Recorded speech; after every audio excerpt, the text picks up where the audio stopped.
नमस्कार, सुप्रभात सगळ्यांना. बंगलोरला असताना ज्ञानेश्वरी हा ग्रंथ जवळ-जवळ 5 वर्ष सुरू होता.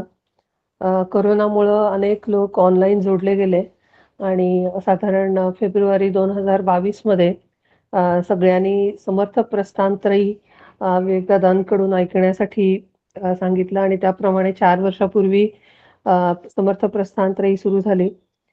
त्यामध्ये पहिले मनाचे श्लोक झाले. दासबोध हा पूर्ण ग्रंथ झाला 200 समास आणि आता आत्मारामाचा आज अंतिम समास सुरू होईल. तर त्यामुळे आत्माराम ग्रंथही यावेळी किंवा पुढच्या रविवारी संपेल, सांगता होईल. अ, हा प्रवास खूप चांगला होता आणि प्रत्येक ग्रंथाचं जे प्रयोजन असतं स्वानुभव, तसाच हा आजचा स्वानुभव समास आहे. ते आपण विवेकदादांकडून ऐकूच. अ, पण त्याआधी सगळ्यांना मला हे सांगायचं होतं, की हे जे 4 वर्ष किंवा आधीची ज्ञानेश्वरीची 5 वर्ष आपल्या सगळ्यांसाठीच खूप काही देऊन गेली. तर आपण एखादा सेशन ठेवू, की जेव्हा आपल्याला सांगता येईल, की ह्या समर्थ प्रस्थानत्रयीनं मला काय दिलं, मी काय शिकले, माझ्यात काय बदल झाला, हेही आपल्याला सांगता येईल आणि अनेक जणांनी पर्सनली विवेकदादांना सांगितलेलं आहे वेगळ्या-वेगळ्या ग्रंथाविषयी. तर अजून कुठला तुम्हाला अ, अभ्यास करायला आवडेल, तर तेही सांगितलं तरी चालेल. आजच्या अभ्यास वर्गाची सुरुवात एका गीतानं करते. प्रसाद हा मज द्यावा देवा, प्रसाद हा मज द्यावा. निशिदिनी तव मी नाम स्मरावे, वियोग ना तुझा व्हावा देवा. प्रसाद हा मज द्यावा देवा, प्रसाद हा मज द्यावा. हरिभजनामृत निशिदिनी पाजुनी, हरिभजनामृत निशिदिनी पाजुनी, जन्म मृत्यू चुकवावा देवा. प्रसाद हा मज द्यावा देवा, प्रसाद हा मज द्यावा. हृदय मंदिरी तुम्हा बेसोनी, हृदय मंदिरी तुम्ही बेसोनी, ज्ञान योग शिकवावा देवा. प्रसाद हा मज द्यावा देवा, प्रसाद हा मज द्यावा. आत्मसुखास्तव प्रसाद द्यावा, विसर तुझा न पडावा देवा. प्रसाद हा मज द्यावा देवा, प्रसाद हा मज द्यावा. गणेश शारदा चैव सद्गुरु सज्जनस्तथा, आराधदैवतं गुह्यं सर्वं मे रघुनंदन. गणेश शारदा सद्गुरु संत सज्जन कुळेश्वरू, सर्व ही माझा रघुवीरू, सद्गुरु रूपे श्रीराम. माझे आराध्य दैवत परम गुह्य गुह्यातीत, गुह्यपणाची मात नचले जेथे श्रीराम. ब्रह्मानंदं परमसुखदं केवलं ज्ञानमूर्तिं, द्वन्द्वातीतं गगनसदृशं तत्त्वमस्यादिलक्ष्यम्, एकं नित्यं विमलाचलं सर्वधी साक्षिभूतं, भावातीतं त्रिगुणरहितं सद्गुरुं त्वं नमामि. गुरुब्रह्मा गुरुर्विष्णू गुरुर्देवो महेश्वरा, गुरु साक्षात् परब्रह्म तस्मै श्री गुरुवे नमः. अनेन प्रियतां देवो भगवान् जानकीपति, श्रीरामचन्द्र पूर्वेषाम् अस्माकं कुलदैवतं. शुकासारिखे पूर्णवैराग्य ज्याचे, वसिष्ठा परिज्ञान योगेश्वराचे, कवी वाल्मिका सारिखा मान्य ऐसा. नमस्कार माझा सद्गुरु रामदासा, श्रोता वक्ता श्रीराम समर्थ. जय जय रघुवीर समर्थ श्रीराम.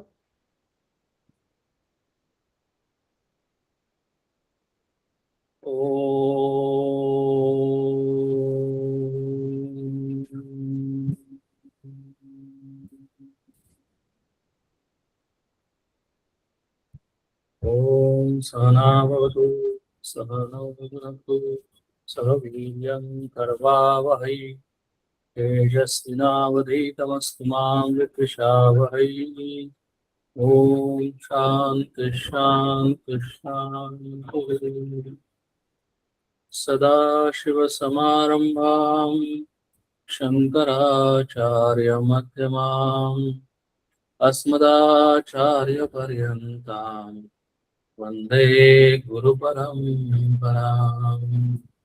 श्रुतिस्मृतिपुराणानाम् आलयं करुणालयं नमामि भगवत्पादं शङ्करं लोकशङ्करम्। शङ्करं शङ्कराचार्यं केशवं बादरायणं सूत्रभाष्यकृतौ वन्दे भगवन्तौ पुनः पुनः। ईश्वरो गुरुरात्मेति मूर्तिभेदविभागिनी व्योमवद्व्याप्तदेहाय दक्षिणामूर्तये नमः।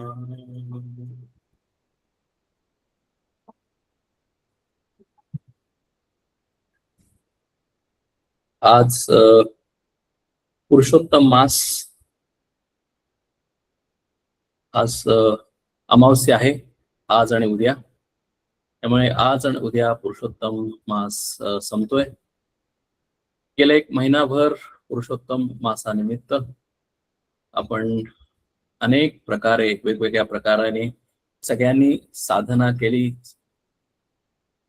मंजिरींनी हा कार्यक्रम राबवला, सगळ्यांच्याकडून कोऑर्डिनेशन केलं, पण त्याच्यानंतर सर्वांनी उत्स्फूर्ततेने कुणी रांगोळ्या टाकल्या, कुणी चित्र काढली, कुणी वारली पेंटिंग केलं, कुणी कविता रचल्या, कुणी कविता म्हटल्या, कुणी लेख सादर केले. म्हणजे अनेक प्रकाराने, वेगवेगळ्या प्रकाराने आम्ही सर्वांनी त्या पुरुषोत्तम मासाच्या निमित्तानं दिवसातील जास्तीत जास्त वेळ या भावामध्ये, या पुरुषोत्तमाच्या, प्रभू श्रीरामाच्या किंवा प्रभू विष्णूच्या किंवा कृष्णाच्या, भगवंताच्या सेवेमध्ये, त्याच्या मनामध्ये त्याचा अनेक 30 दिवस, गेले 30 दिवस झाले आपण वेगवेगळ्या पद्धतीने सेवा करून त्याला आवडतो आहे. खूप छान कार्यक्रम, खूप छान एक हे आहे, ग्रुपमध्ये ऍक्टिव्हिटी आहे. त्यामुळे आज जरी सांगता झाली तरी मंजिरींनी सांगितलं त्याप्रमाणे 30+3 म्हणजे 33, त्या अजून एक 2-3 दिवस हा कार्यक्रम चालेल. तसंच आपला प्रस्थानत्रयीचा सुद्धा गेले जवळजवळ 3.5-4 वर्षाचा हा कार्यक्रम आहे. आपण ठरवलं होतं की प्रस्थानत्रयी अभ्यास करायचं. पहिल्यांदा मनाचे श्लोक, नंतर दासबोध आणि आता आत्माराम. आणि अतिशय भगवंताचंच एक कृपा आहे की आपण आत्माराम सुद्धा पुरुषोत्तम मासातच चालू केला सुरुवातीला, आणि आता आत्माराम संपवताना, सांगता होताना शेवटच्या दिवशी आपण सांगता करतोय. आता आजचा जो समास आहे हा स्वानुभव समास. आपण जर बघितलं तर खरोखरच हा आत्मारामाचा शेवटचा समास नाही, तर हा प्रस्थानाचा शेवटचा समास आहे. प्रस्थानत्रयीचा हा शेवटचा समास, समर्थांची प्रस्थानत्रयीचा हा शेवट समास असं का म्हणलं जातं याला? कारण ज्या वेळेला आम्ही ठरवतो की आम्ही आता अभ्यास करणार, समर्थांनी जे जे काही आम्हाला उपदेश दिलेला आहे, दासबोध हा उपदेश आहे, समर्थांचा उपदेश आहे, तो आम्ही अभ्यासणार, कळून घेणार आणि त्याप्रमाणे आचरण करणार. असं ज्या वेळेला आम्ही ठरवतो, प्रत्येक साधक ज्या वेळेला त्याच्यावर विचार करतो, त्यावेळेला साहजिकच त्याचा एंड काय, सगळं कशासाठी करायचं, म्हणजे आम्ही अनेक ज्या गोष्टी साधनेतल्या करतो त्या कशासाठी करायच्या आणि त्यातून मला काय मिळणार आहे किंवा काय होणार आहे, किंवा तो साधक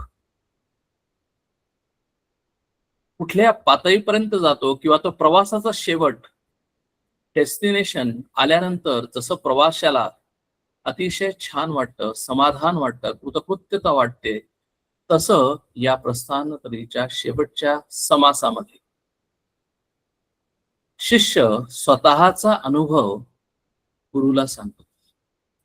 म्हणजे थोडक्यात आतापर्यंतचा सगळा 4.5 वर्ष जो काही बोध होता तो गुरूंनी शिष्याला सांगितलेला होता. मध्ये मध्ये शिष्यानी गुरुला प्रश्न विचारले असतील, शंका विचारल्या असतील, पण आज शेवटचा दिवस, शेवटचा समास गुरु न बोलता शिष्य बोलतो, कारण शिष्य स्वतःचा अनुभव सांगतो. म्हणून हा स्वानुभव समास आहे. आणि हा समास स्वानुभव समास ज्यावेळेला म्हणला जातो त्यावेळेला हा शिष्याचा स्वतःचा अनुभव आहे. हा प्रत्यक्ष अनुभव आहे. त्याला संस्कृतमध्ये अपरोक्षानुभूती असं म्हणलेलं आहे. अपरोक्षानुभूती याचाच अर्थ प्रत्यक्ष आलेला प्रॅक्टिकल अनुभव.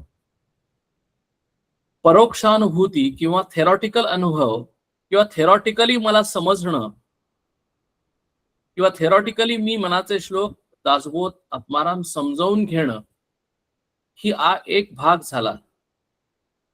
मनाचे श्लोक दासबोध आत्माराम याचं पारायण करणं हा एक भाग झाला.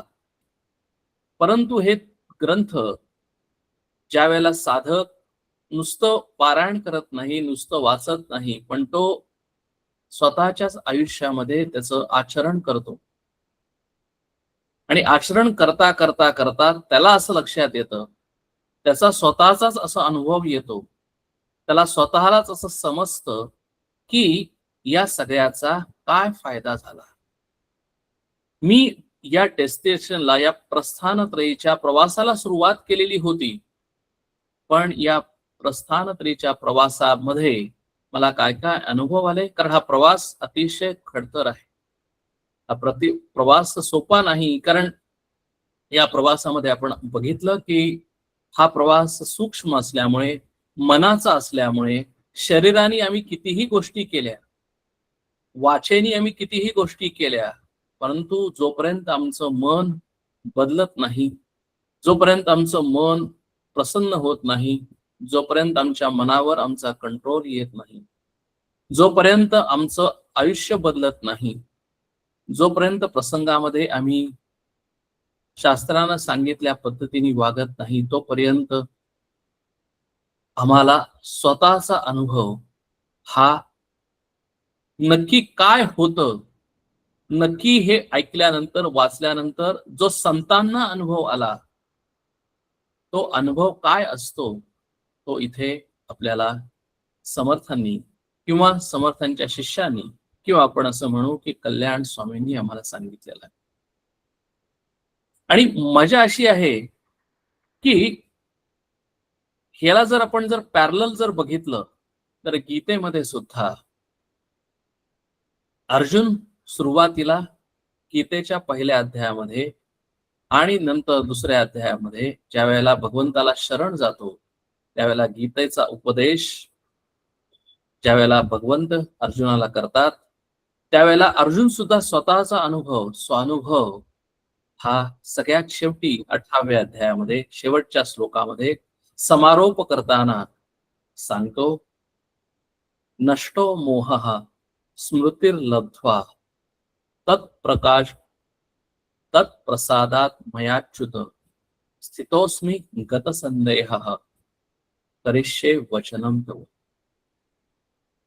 या एका श्लोकामध्ये प्रत्येक साधक काय होतो किंवा प्रत्येक साधकाला काय मिळतं किंवा प्रत्येक साधकाच्या आयुष्यात या अध्यात्माचं, या परमार्थाचं, या गीतेचं किंवा या दासबोधाचं, या प्रस्थानत्रयीचं काय महत्व आहे ते सांगितलेलं आहे.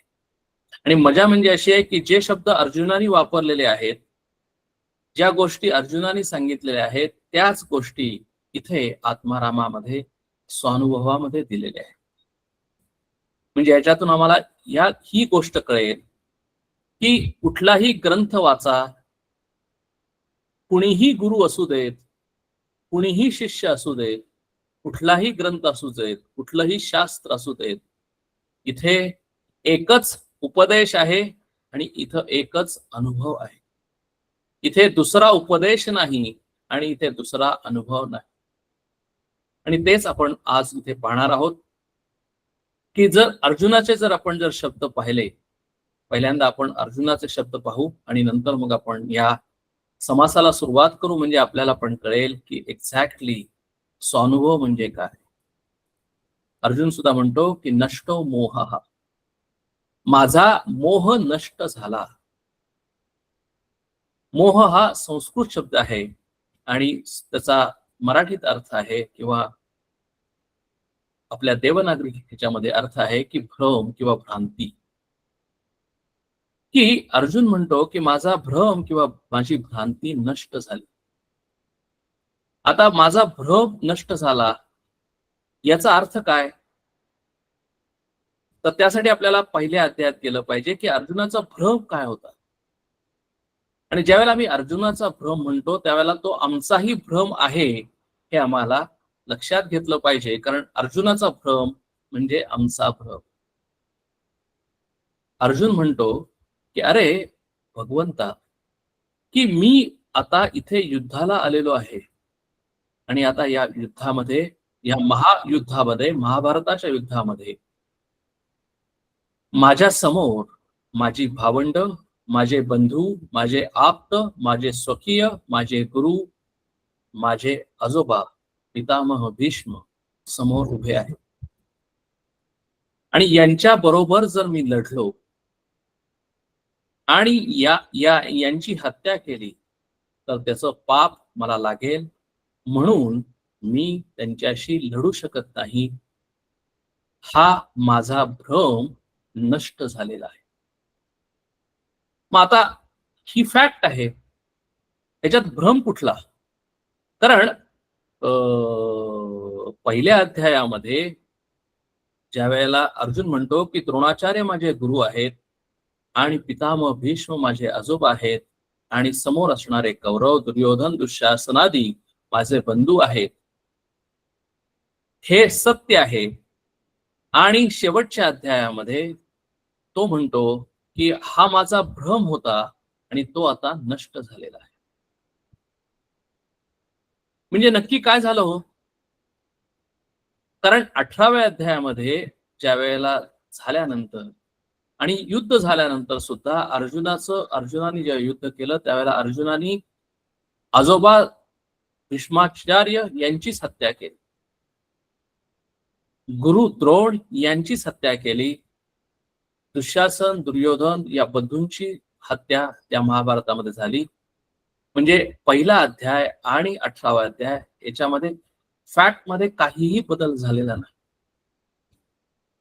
मग याला भ्रम का म्हणलं, याला भ्रांती का म्हणलं, याला मोह का म्हणलं?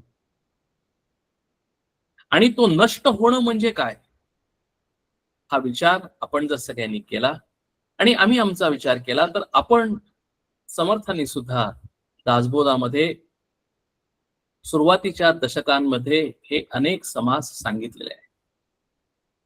प्रत्येक मनुष्याचा, प्रत्येक माणसाचा हा एक भ्रम आहे. काय भ्रम आहे? आपण आता आपला विचार करूया की मी आता जन्माला आलो, मी या पृथ्वीवर आलो, या पृथ्वीवर आल्यानंतर मला सांगितलं जातं की मी या कुटुंबामध्ये जन्माला आलेलो आहे, मी या कुळामध्ये जन्माला आलेलो आहे, हे माझे आई वडील आहेत, हे माझं नाव आहे, हे सत्य आहे. ते झाल्यानंतर मला सांगितलं जातं की तू आता, मला शिकवलं जातं, मला लहानपणापासून वेगवेगळ्या गोष्टी शिकवल्या जातात. अबकड असेल किंवा वेगवेगळ्या गोष्टी असेल, मला ते आई शिकवते, तेव्हा आई माझा पहिला गुरु असते. नंतर मी प्रायमरी मध्ये जातो, मी वेगवेगळ्या गोष्टी शिकतो. नंतर मी सेकंडरी मध्ये जातो, मी 10वी पास होतो, मला सांगितलं जातं की अरे आता तुझ्यासाठी 10वी महत्वाची आहे. त्याच्यानंतर 12वी अतिशय महत्वाची आहे की हा टर्निंग पॉइंट आहे, कारण 12वी मध्ये जर चांगले मार्क पडले तर तुझं आयुष्य अतिशय सरळ जाईल, कारण का की 12वीच्या मार्क्सवर तुला कुठल्या कॉलेजमध्ये ऍडमिशन मिळेल हे त्यावर अवलंबून आहे. आणि मी सुद्धा त्याच उत्साहाने, त्याच प्रकाराने, त्याच टेन्शननी अभ्यास करतो. ते मिळवण्यासाठी आटोकाट प्रयत्न करतो. 12वी मध्ये चांगले मार्क मिळवतो. कारण का की मला असं वाटत असतं, माझं असं अंडरस्टँडिंग असतं, माझा असा समज असतो की माझं कर्तव्य ऍज अ स्टुडंट हेच आहे की मला चांगले मार्क्स पडले पाहिजे. मार्क पडल्यानंतर मला ऍडमिशन मिळाल्यानंतर हाही माझा समज असतो की या समाजामध्ये जर मला सक्सेसफुल व्हायचं असेल, जर मला कोणी अकम्प्लिश्ड असं जर म्हणायचं असेल किंवा या माणसानं एक अतिशय यशस्वी जीवन जगलेलं आहे असं म्हणायचं असेल, तर मी आयदर इंजिनियर व्हावं किंवा मी डॉक्टर व्हावं किंवा मी लॉयर व्हावं किंवा आता सध्याच्या काळामध्ये युट्यूबर व्हावं किंवा इन्फ्लुएन्सर व्हावं किंवा अशा पद्धतीच्या मी गोष्टी कराव्यात. आणि अशा केल्यानंतर मला असं समज येतो, असं माझं अंडरस्टँडिंग असतं की नंतर याच्यातून मला अतिशय चांगला संपत्ती मिळेल, पैसा मिळेल, अडका मिळेल. हे झाल्यानंतर मी नोकरीला लागतो, मी धंदा करतो, मी वेगवेगळ्या गोष्टी करतो. त्या गोष्टीतून मी वेगवेगळा आनंद शोधायचा प्रयत्न करतो. त्या सगळ्या गोष्टी मी मिळवायचा प्रयत्न करतो. संपत्ती मिळवतो. नंतर मला असं सांगण्यात येतं की माझं आता लग्न केलं पाहिजे, गृहस्थाश्रम स्वीकारला पाहिजे, म्हणून मी गृहस्थाश्रम स्वीकारतो. गृहस्थाश्रमामध्ये असं असं केलं पाहिजे, अशा अशा पद्धतीने वागलं पाहिजे. ह्या पद्धतीने मग मला माझे वेगवेगळे नातेवाईक येतात, 2 कुटुंब जोडली जातात. नातेवाईक असतील, मध्ये काका असतील, मामा असतील, नंतर मेहुणा असेल, सासू सासरे असतील, असा वेगळा माझा सगळा परिवार निर्माण होतो. त्या पद्धतीने मी माझं आयुष्य जगत असतो, त्या पद्धतीने मी आयुष्य काढत असतो. प्रत्येकाच्या ठिकाणी माझं काहीतरी कर्तव्य आहे, त्या पद्धतीने मी करत असतो. त्या सगळ्या ह्याच्यामध्ये मी सुखी राहण्याचा प्रयत्न करतो. त्या पद्धतीने मी अकम्प्लिश यशस्वी जीवन जगण्याचा प्रयत्न करतो. म्हणजे मी पैसा मिळवतो, घर घेतो, त्याचे EMI फेडतो. नंतर बाकीच्या कम्फर्टेबल लाईफ जाण्यासाठी मी कार इत्यादी या सगळ्या गोष्टी घेतो. अशा पद्धतीने मी माझं आयुष्य काढतो आणि नंतर मग मी एके दिवशी रिटायर्ड होतो. आणि रिटायर्ड झाल्यानंतर सांगितलं जातं की आता रिटायर्ड झाल्यानंतर तू बाबा आता विचार कर की आता आयुष्यभर असं काढलेलं आहे, तर आता तू काहीतरी देवाचं कर. आणि मग मी देवाचं करायला लागतो, दासबोध घेतो, ज्ञानेश्वरी घेतो, अभ्यास करतो. सांगितलेलं असतं की त्याचं पारायण करा, पारायण करतो. सांगितलेलं असतं की त्याच्यामध्ये तुम्ही पुरुषोत्तम मास आलेला आहे, वेगवेगळ्या साधना केल्या पाहिजेत, साधना करतो.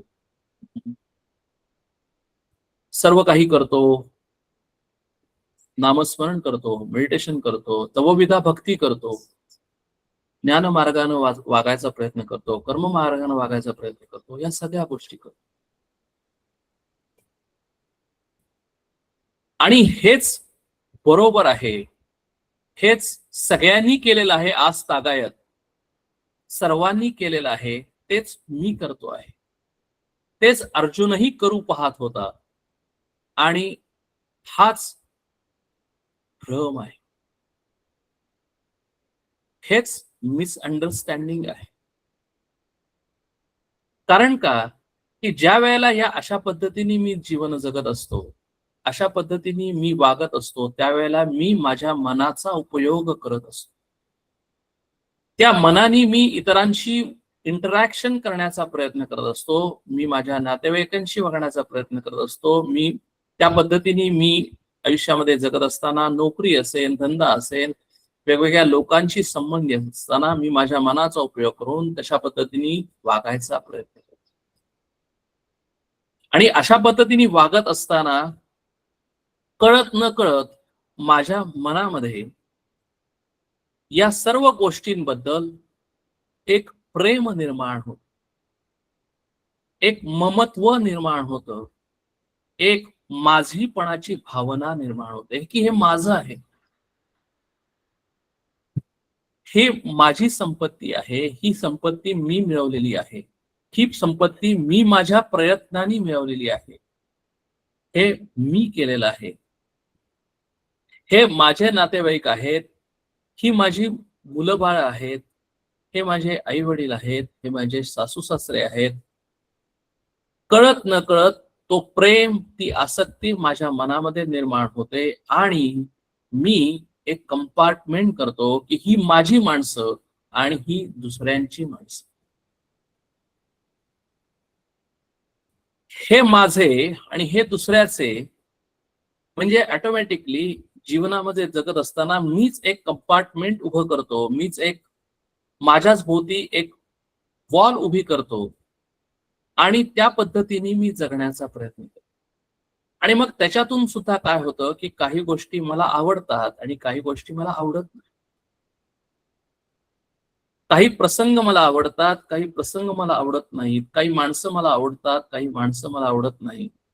आणि त्यामुळे आवडणारी माणसं ज्यावेळेला माझ्या बरोबर येतात, मी ज्यावेळेला त्यांच्याशी इंटरॅक्शन करतो, त्यावेळेला माझ्या मनामध्ये हर्ष निर्माण होतो, माझ्या मनामध्ये सुखाची, आनंदाची भावना निर्माण होते.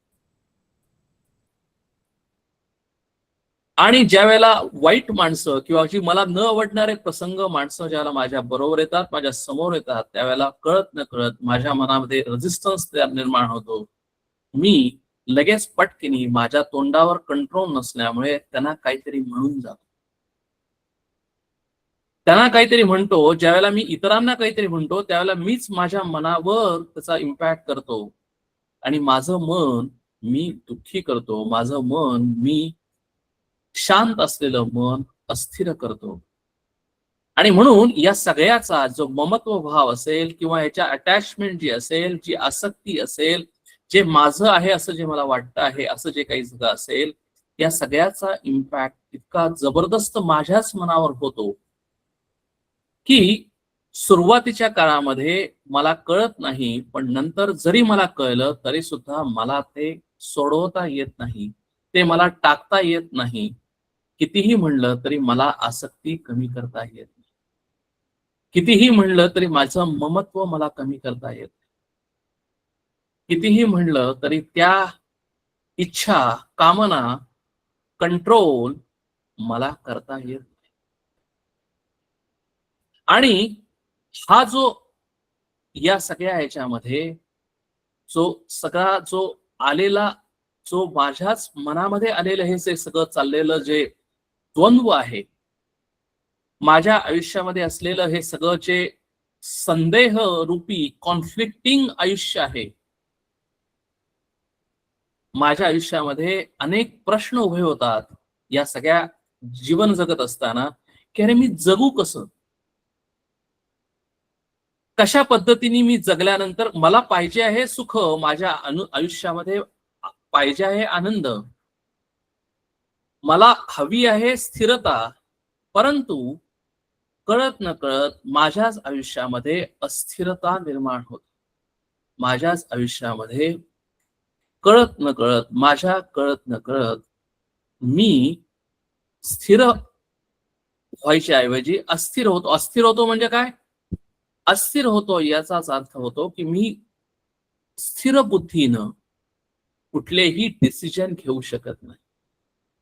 एखादा प्रसंग आला की त्या प्रसंगामध्ये नक्की काय करावं आणि काय करू नये हा डिसिजन मला घ्यायला अवघड होतो.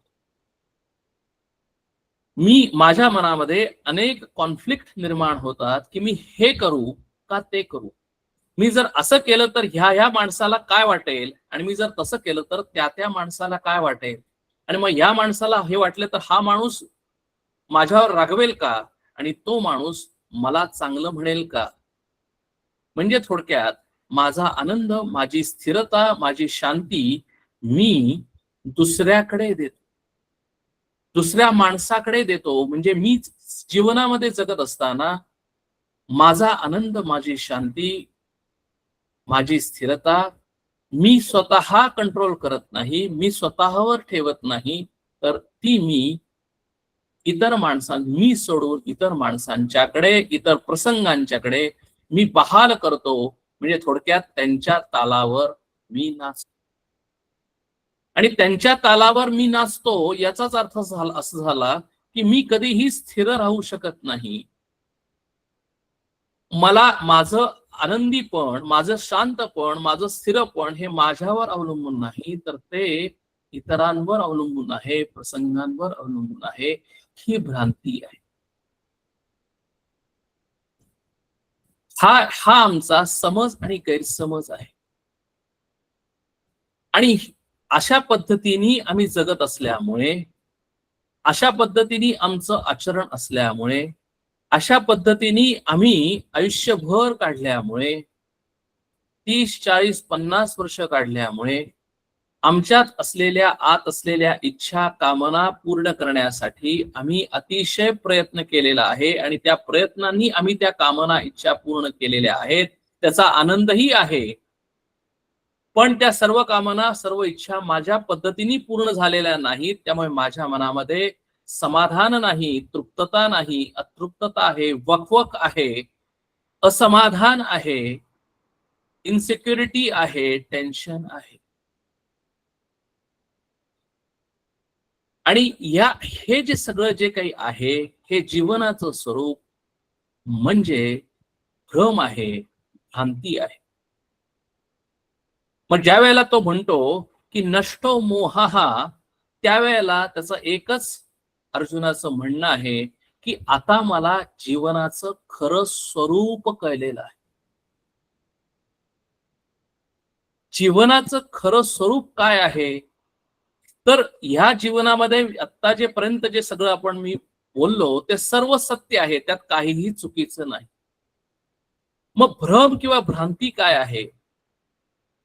तर भ्रम आणि भ्रांती एवढंच आहे की मी माझा आनंद, मी माझं दुःख, मी माझी शांतता, मी माझं अस्थिरता किंवा स्थिरता मी स्वतः कंट्रोल न करता, स्वतःवर अवलंबून न राहता, आत्मविश्वासानं न जगता मी दुसऱ्याच्या आधाराने जगतो, जगण्याचा प्रयत्न करतो. हाच आमचा भ्रम आहे. म्हणजे आम्ही स्वतःला महत्व न देता, मी शब्द वापरतो की आत्मविश्वासानं न जगता आम्ही इन्फिरियरिटी कॉम्प्लेक्स न जगतो, हा भ्रम आहे. सुपिरियरिटी कॉम्प्लेक्स न जगतो, हा भ्रम आहे. कारण हे दोन्ही एक्स्ट्रीमच आहेत. आम्ही इतरांवर अवलंबून राहतो आमच्या आनंदासाठी, हाही भ्रम आहे. आम्ही हे झालं प्रसंगांचं झालं, हे झालं माणसांचं झालं, तसंच आम्ही आमच्या आनंदासाठी, आमच्या शांततेसाठी आम्ही आज न पाहता उद्यावर ढकलतो. आम्ही उद्या शांत होऊ, आम्ही उद्या आनंदी होऊ, असं जर घडलं तर मी आनंदी होईन. जर माझ्या मुलाचं लग्न असं ठिकाणी झालं आणि जर सून अशी मिळाली तर मी आनंदी होईन. म्हणजे थोडक्यात माझं आनंद किंवा शांतता किंवा स्थिरता मी उद्यावर ढकलतो. मी आज आत्ता या ठिकाणी शांत राहू शकत नाही. हा भ्रम आहे, ही भ्रांती आहे, हा गैरसमज आहे, हा मिसअंडरस्टँडिंग आहे. आणि मग ज्या वेळेला अर्जुन हा शब्द उच्चारतो, हा त्याचा स्वानुभव आहे. ज्या वेळेला स्वानुभव येतो त्यावेळेला नष्टो मोह असं ज्यावेळेला तो शब्द विचारतो, त्यावेळेला तो म्हणतो की आता पुढचा शब्द आहे नष्टो मोह स्मृतिर्लब्ध्वा. मोह कशामुळे नष्ट झाला? भगवंतानी उपदेश केला त्यामुळे मोह नष्ट झाला. पण मोह नष्ट करण्यासाठी, भ्रांती नष्ट करण्यासाठी, भ्रम नष्ट करण्यासाठी मला औषध काय, सोल्युशन काय? तर सोल्युशन आहे स्मृतिर्लब्ध्वा. आणि ही स्मृती कसली स्मृती? कोणती स्मृती आली त्याला? तर स्मृती एवढीच आली, सोल्युशन एकच आहे. एकच त्याच्यावर असलेलं सोल्युशन ते म्हणजे मी कोण आहे. म्हणजे आतापर्यंत जीवनामध्ये जगत असताना मी स्वतःला विवेक म्हणून जगत होतो. या विवेकाच्या अनुषंगाने मी शरीराला मी धरून चाललेलो होतो. शरीराच्या अनुषंगाने मी सगळ्या माझ्या असलेल्या वासना, इच्छा, कामना पूर्ण करत होतो. त्या शरीराच्या अनुषंगाने मी जन्म आणि मृत्यू ही कल्पना करत होतो. आणि या मृत्यू आणि जन्म या कल्पनेच्या अनुषंगाने मी स्वतः दुःखी होत होतो. या जीवनामध्ये जर हे शरीर गेलं तर मला दुःखी होईल, मला रोग कुठला होईल याची चिंता मला येत होती. या सगळ्याचा परिपाक काय झालेलं होतं की अशा पद्धतीने या राम रगाड्यामध्ये अशा पद्धतीने जगत असताना मीच मला स्वतःला विसरलेलो होतो.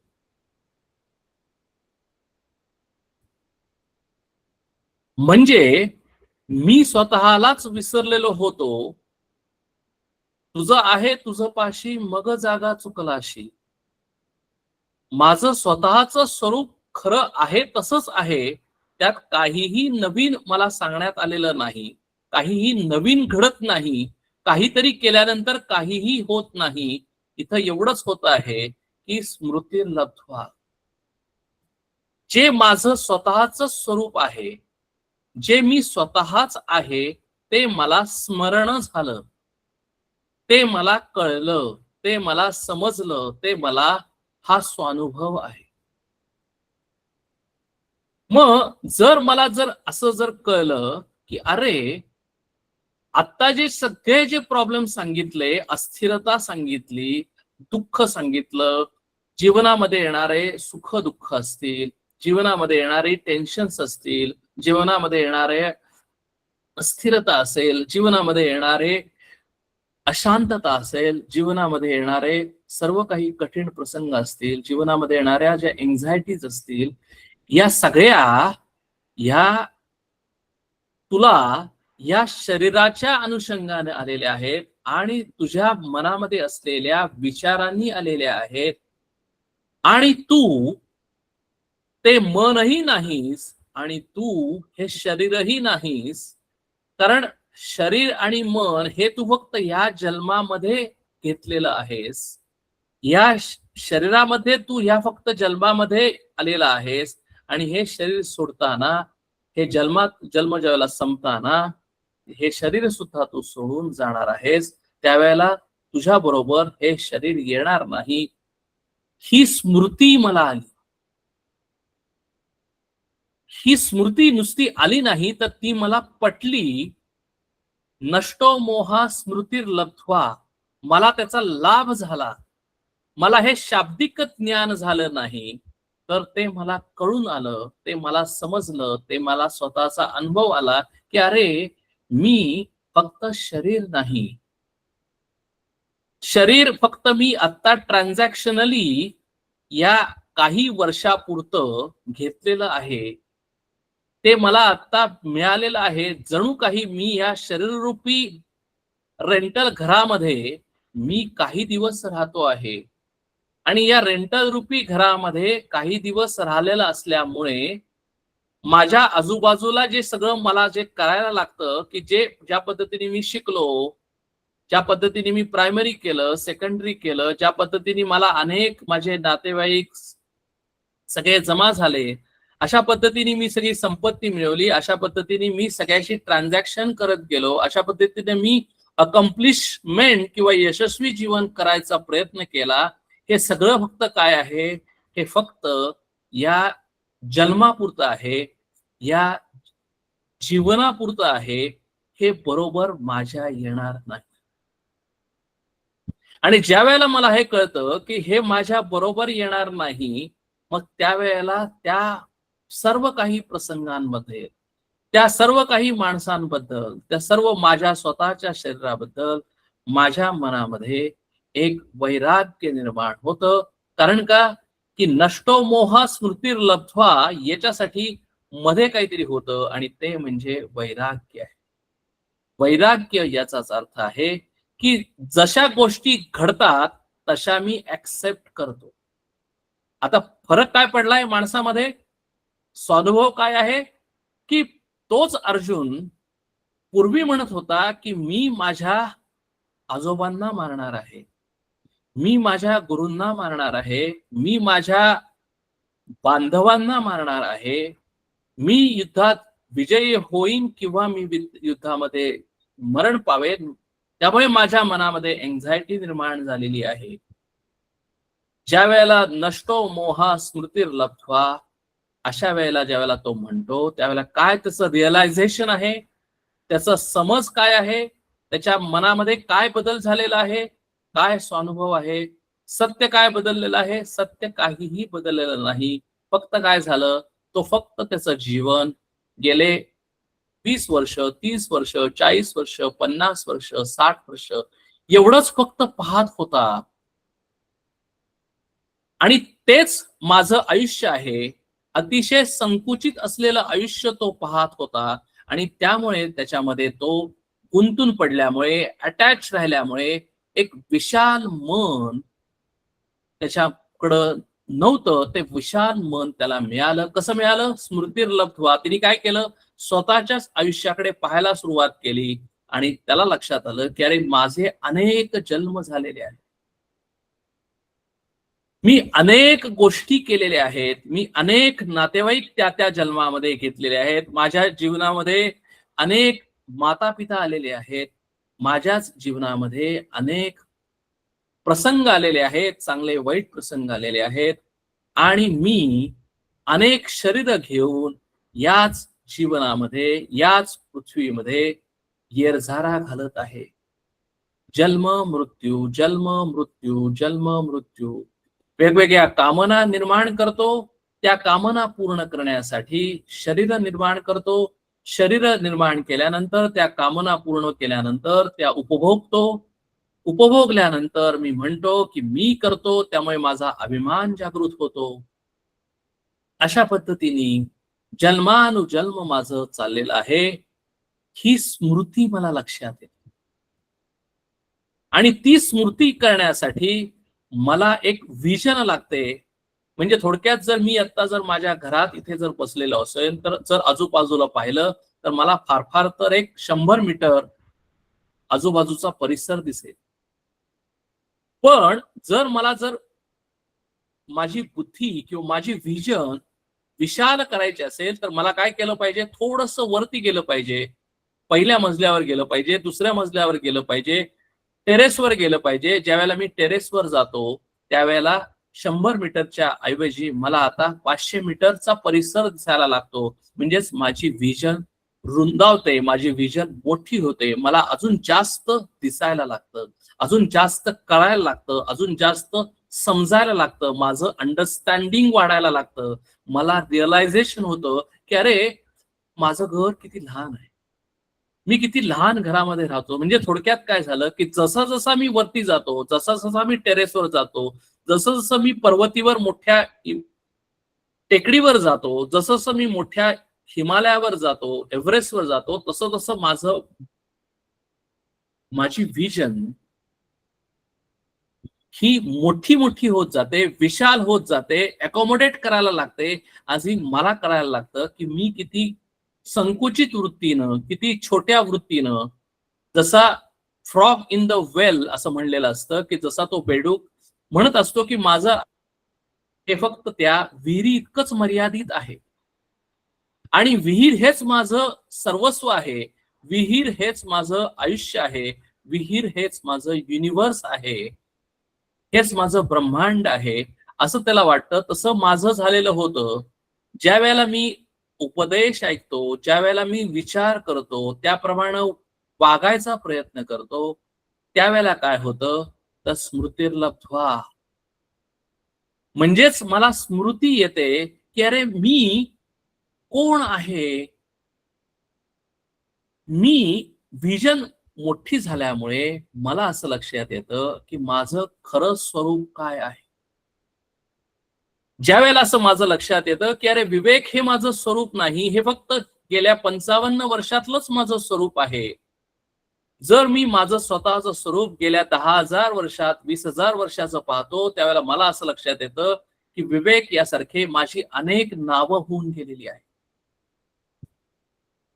या मनुष्य देहासारखे मी असे अनेक योनी मध्ये प्रवेश केलेला आहे, अनेक शरीर मी घेतलेली आहेत, हे मला लक्षात येतं. आणि त्याच्या अनुषंगानं मला हेही लक्षात येतं की मग आता मी कोण आहे, नक्की मी कोण आहे. नष्टो मोह स्मृतिर्लब्ध्वा तत्प्रसादात मयाच्युत. आता हे ट्रान्सफॉर्मेशन होण्यासाठी, मोह नष्ट होण्यासाठी, भ्रांती नष्ट होण्यासाठी, भ्रम दूर होण्यासाठी आणि मला माझं स्वतःचं स्वरूप कळण्यासाठी मला कोणतरी लागतं, मला कोणतरी एंटिटी लागती, कोणतरी मला मेंटर लागतो, कोणतरी मला मार्गदर्शक लागतो, कोणतरी मला वाटाड्या लागतो. तो माझा सद्गुरू आहे. आणि म्हणून इथे अर्जुन स्वतः कृतज्ञता व्यक्त करतो. ही कृतज्ञता आहे कारण आम्ही बऱ्याच वेळेला असं लक्षात येतं की अरे, हे जर मला कोणी सांगितलं नसतं, हे जर मला या जन्मात कळलेलं आहे, या जन्मामध्ये येऊन जर काय वेगळं झालं असेल तर फक्त एकच वेगळं झालं की ह्या जन्मामध्ये माझा मनुष्य जन्म आहे.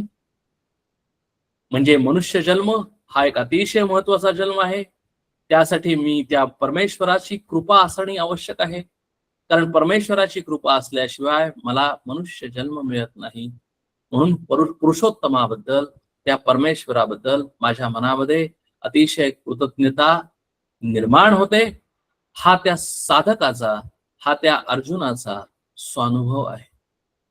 कारण कृतज्ञता असल्याशिवाय ह्युमिलिटी येत नाही.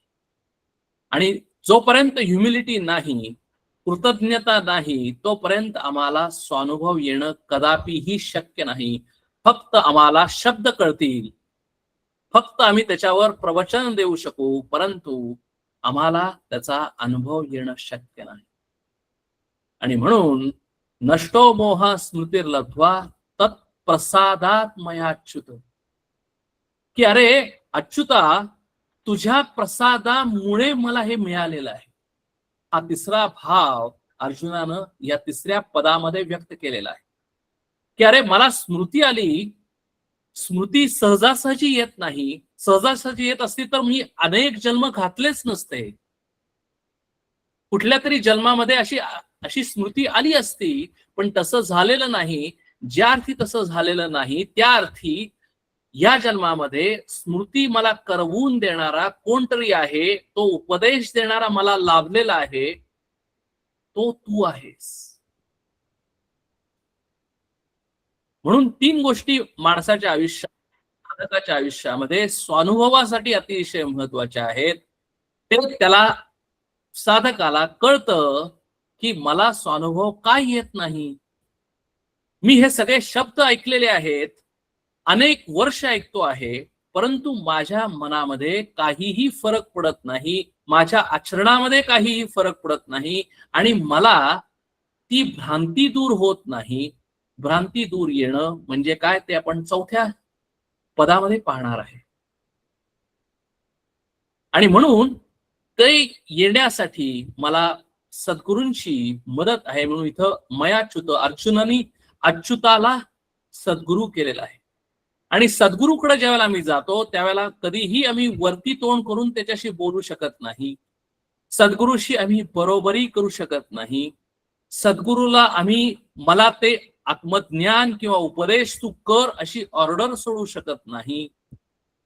कारण याच्यापैकी काहीही तो करत नाही, तो देत नाही, जोपर्यंत साधक सद्गुरूच्या समोर नतमस्तक होत नाही. सद्गुरूंची जोपर्यंत प्रसाद मिळत नाही, सद्गुरूंची कृपा होत नाही. सद्गुरूंची कृपा म्हणजेच परमेश्वराची कृपा होय. कारण तो परमेश्वर आणि सद्गुरू याच्यामध्ये 2 वेगवेगळे नाहीत. कारण का की तेही आपण पाहणार आहे की स्वानुभव येताना कसा येतो.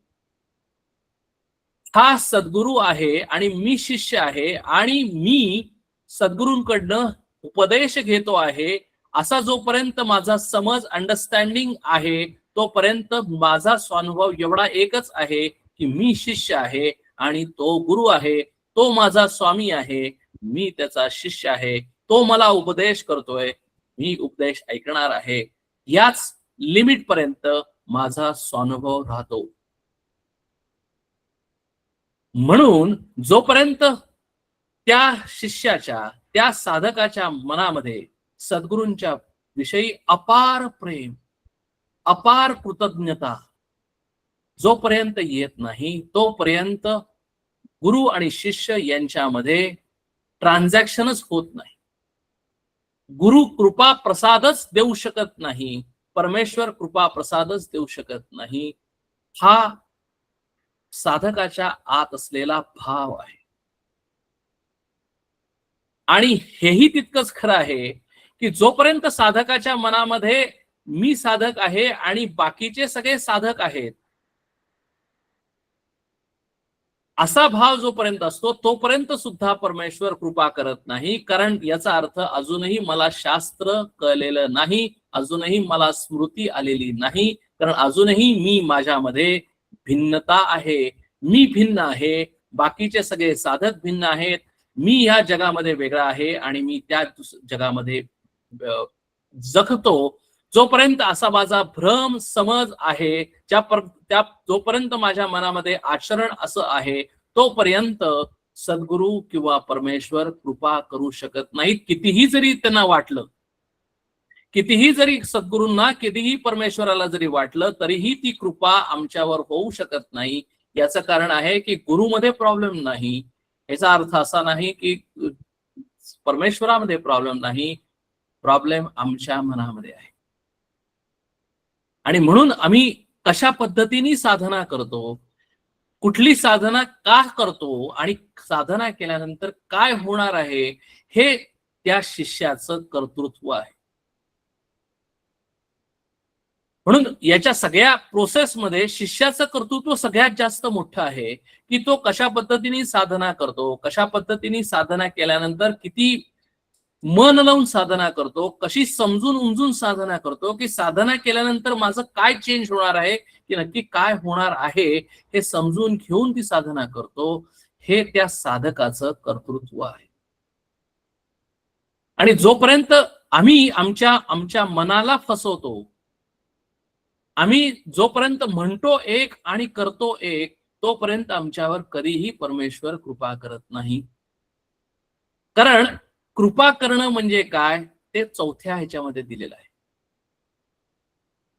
काय दिलेलं आहे चौथ्या ह्याच्यामध्ये? तर नष्टो मोह स्मृतिर्लब्ध्वा तत्प्रसादात मयाच्युत स्थितोस्मी गतसंदेहः. हे पुढचे दोन शब्द आहेत, पुढची दोन पद आहेत. हा अर्जुनाचा स्वानुभव आहे. काय स्वानुभव आहे? साधना केल्यानंतर आम्ही वर्षानुवर्ष साधना करतो, आम्ही वर्षानुवर्ष या सगळ्या ग्रंथांचं वाचन मनन चिंतन करतो, पारायण करतो, भजन करतो, नवविधा भक्ती करतो, भक्तीचे सर्व काही भजन कीर्तन, सर्व काही दास्य भक्ती करतो, सर्व काही करतो. परंतु साधक कधीही स्वतःचं अनालिसिस करत नाही. साधक कधीही त्याच्या स्वतःच्या मनाचं अनालिसिस करत नाही की तो कुठे आलेला आहे. आणि ज्या वेळेला साधक स्वतःच्या मनाचं अनालिसिस करतो, त्यावेळेला त्याला कळेल, स्वतःलाच कळेल की स्थितोस्मी, मी आहे का नाही. स्थितोस्मी म्हणजे मी स्थिर आहे का नाही. आता मी स्थिर आहे का नाही म्हणजे काय? मी एका जागेवर स्थिर आहे म्हणजे मी स्थिर आहे असं त्याचा अर्थ आहे का? तर त्याचा अर्थ तसा नाही. मी स्थित आहे याचा अर्थ माझं मन स्थिर आहे का? वेगवेगळ्या प्रसंगामध्ये जगत असताना माझं मन स्थिर आहे का? का माझ्या मनामध्ये वेगवेगळ्या प्रसंगांमध्ये, वेगवेगळ्या माणसांमध्ये, कारण भ्रम जर झालेला आहे, कुणाला झालेला आहे भ्रम? मलाच झालेला आहे. भ्रांती कुणाला झालेली आहे, मिसअंडरस्टँडिंग कुणाला झालेला आहे, कुणाचा गैरसमज झालेला आहे, मोह कुणाला झालेला? मलाच झालेला आहे. आणि त्या मोहापायी, त्या मिसअंडरस्टँडिंग पायी ते जीवनाचं स्वरूप मी व्यवस्थित जाणून न घेतल्यामुळे प्रॉब्लेम कुणाला आहे? मलाच प्रॉब्लेम झालेला आहे. माझ्याच आयुष्यामध्ये मी दुःखी आहे, माझ्याच आयुष्यामध्ये टेन्शन्स आहेत, माझ्याच आयुष्यामध्ये इन्सिक्युरिटी आहे, माझ्याच आयुष्यामध्ये चिंता आहे, माझ्याच आयुष्यामध्ये भीती आहे, माझ्याच आयुष्यामध्ये मी अस्थिर आहे. आणि हे कुणामुळे अस्थिर आहे? शरीराने अस्थिर नाही, माझ्या माणसांमुळे मी अस्थिर होत नाही, माझ्या प्रसंगामुळे मी अस्थिर होत नाही, त्या परमेश्वरामुळे मी अस्थिर होत नाही, माझ्या सद्गुरूंमुळे मी अस्थिर होत नाही. मी अस्थिर आहे फक्त माझ्यामुळे मी अस्थिर आहे. आणि माझ्यामुळे मी अस्थिर आहे म्हणजे माझ्या मनामुळे मी अस्थिर आहे. आणि मग नष्टो मोह मी कधी म्हणू शकेन की माझा भ्रांती दूर झाली? नक्की केव्हा मी म्हणू शकेन? केव्हा मला म्हणण्याचा अधिकार आहे? तर स्थितोस्मी गतसंदेह. गतसंदेह म्हणजेच काय? तर माझा संदेह दूर झाला, माझ्या मनामधले सगळे कॉन्फ्लिक्ट्स दूर झाले, माझ्या मनामधले सगळे प्रश्न दूर झाले, माझा आता कुठलेही प्रश्न राहिलेले नाही. म्हणजे स्वानुभव काय आहे?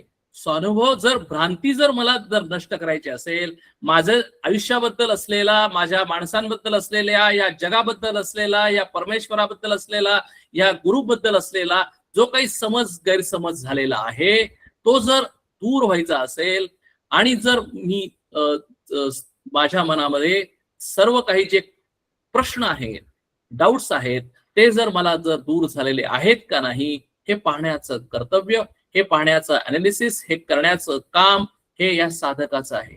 आणि ह्यालाच साधना एकीकडे करतो आणि दुसरीकडे हे पाहत राहणं हे साधकाचं कर्तव्य आहे. की मी किती स्थिर झालेलो आहे, किती मी शांत झालेलो आहे, किती माझ्या मनातून संदेह म्हणजे डाऊट्स किंवा प्रश्न हे कमी कमी कमी झालेले आहे.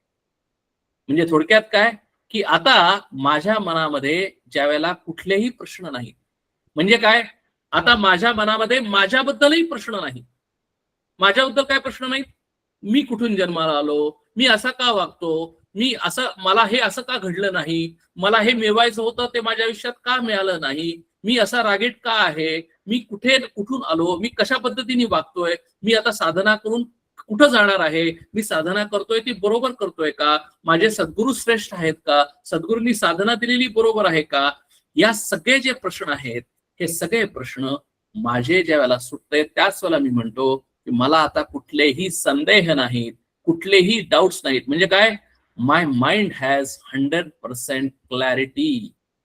Clarity about myself, clarity about the world, clarity about all the people around me, clarity about my Sadhguru, clarity about परमेश्वर. म्हणजे आता मला काय झालेलं आहे तर पूर्णपणे क्लॅरिटी आलेली सगळ्याच बाबतीत, सगळ्याच. कारण का, आता प्रसंगामध्ये वागताना मला कुठलेही प्रश्न पडत नाहीत की मी काय करू, असं केलं तर बरं होईल, तसं केलं तर बरं होईल, असं वागू का, तसं वागू का, असं म्हणलं तर त्या माणसाला काय वाटेल, ते म्हणलं त्या माणसानं असं म्हणलं तर मला काय वाटेल, याच्यासाठी मी हे करतो, त्याच्यासाठी मी हे करू का, असे कुठलेही प्रश्न माझ्या मनात येत नाहीत. त्याच वेळेला मी म्हणू शकतो की मी स्थिर झालेलो आहे, मी शांत झालेलो आहे. आणि मी शांत झालेलो आहे म्हणजेच मी आनंदी झालेलो आहे. मी आनंदी झालेलो आहे म्हणजेच माझ्या सर्व दुःखांचा निराश झालेला आहे. म्हणून या नष्टो मोह स्मृतिर्लब्ध्वा तत्प्रसादात मयाच्युत स्थितोस्मी गतसंदेहः, अशी ज्या वेळेला अवस्था येते त्यावेळेला तो माणूस फायनल म्हणतो की करिष्ये वचनम तव. म्हणजे त्यावेळेला अर्जुन म्हणतो की आता तू सांग, मी तसं वागेन.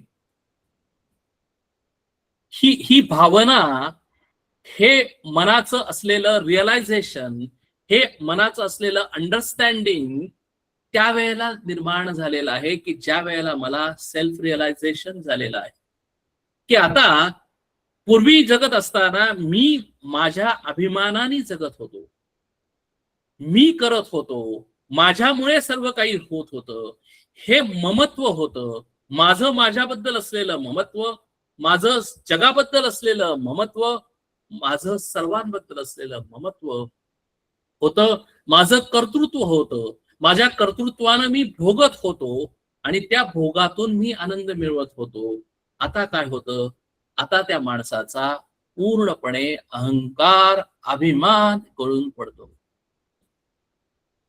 आणि गळून पडतो म्हणजे काय होतं? तर तो माणूस आता अतिशय शांत झालेला आहे. तो आनंदी झालेला आहे. म्हणजे काय? तो समाधानी होतो. तो तृप्त होतो. तो कृतकृत्य होतो. त्याच्याबद्दलही कुठलीही तक्रार नाही. त्याची कुठल्याही प्रसंगाबद्दल तक्रार नाही. त्याला कुठल्या माणसांबद्दल तक्रार नाही. या जगाबद्दल तक्रार नाही. परमेश्वराबद्दल तक्रार नाही. सद्गुरूंबद्दल तक्रार नाही. कुणाबद्दलही तक्रार नाही.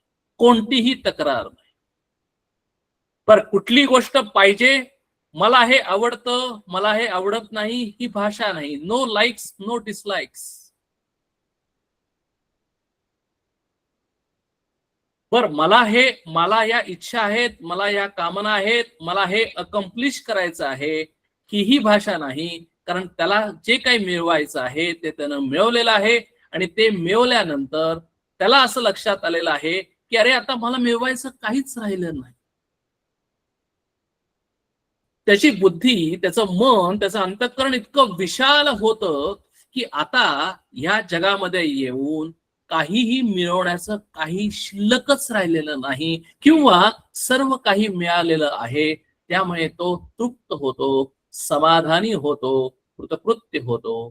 कधीही निगेटिव्ह थॉट्स, कधीही निगेटिव्ह विचार त्याच्यामध्ये येत नाहीत.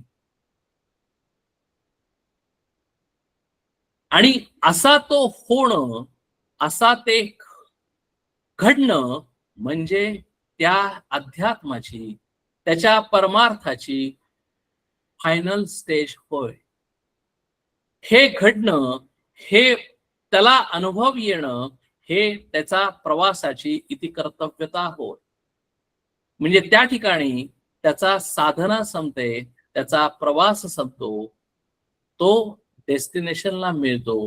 डेस्टिनेशनला मिळाल्यानंतर आता यातायात संपते, येणं जाणं थांबतं, तर तो त्यावेळेला शांत होतो. आता हा झाला अर्जुनाचा अनुभव. बघा, म्हणजे अर्जुनाने काय केलं की पूर्वीही त्यांनी युद्धच करणार होता. पूर्वीही तो आजोबांनाच मारणार होता. पूर्वी तो बांधवांबरोबरच लढणार होता. पूर्वी तो गुरूंनाच युद्धामध्ये मारणार होता. त्याच ईर्षेनं, त्याच भावानं, त्याच इच्छेनं, त्याच कामनेनी तो युद्धासाठी आलेला होता. नष्टो मोह स्मृतिर्लब्ध्वा तत्प्रसादात मयाच्युत गतोस्मि स्थितोस्मि गत संदेह करिष्ये वचनम तव. या उद्गारानंतर, या सेल्फ रिअलायझेशन नंतर, या स्वानुभवानंतर त्यांनी तेच केलं. फक्त त्याच्यामध्ये करण्याचा भाव हा जमीन अस्मानाचा वेगळा आहे. तो भाव आहे की आता मी माझा राहिलेलो नाही. मी अर्जुन या शरीराने लढत नाही. हे शरीर माझं नाही, हे माझं मनही माझं नाही. आता माझ्या मनामध्ये कुठल्याही इच्छा नाहीत, मनामध्ये कुठल्याही कामना नाहीत, मनामध्ये काहीही नाही, मनामध्ये कुठलीही वृत्ती नाही. मला जो दिलेला जो रोल आहे तो मी कुणी दिलेला आहे? त्या भगवंतानी दिलेला आहे. त्या अच्युतानी दिलेला जो रोल आहे तो मी मनापासून करेन. 100% माझ्याकडून मी देईन. जे काही होईल ते मी ऍक्सेप्ट करेन आणि हेच माझं जीवन असेल. आता याच्या व्यतिरिक्त माझं कुठलंही जीवन नाही. मला माझं स्वतःचं अस्तित्वच नाही. अर्जुन अर्जुन राहिलेलाच नाही. शरीराने तो फक्त अर्जुन आहे. तो मनाने अर्जुन राहिलेलाच नाही. तो फक्त म्हणतो की आता तू सांग मी करतो, तू सांग मी करतो. आता मला कारण का की जे काही मिळवणार आहे ते मला आधीच मिळालेलं आहे.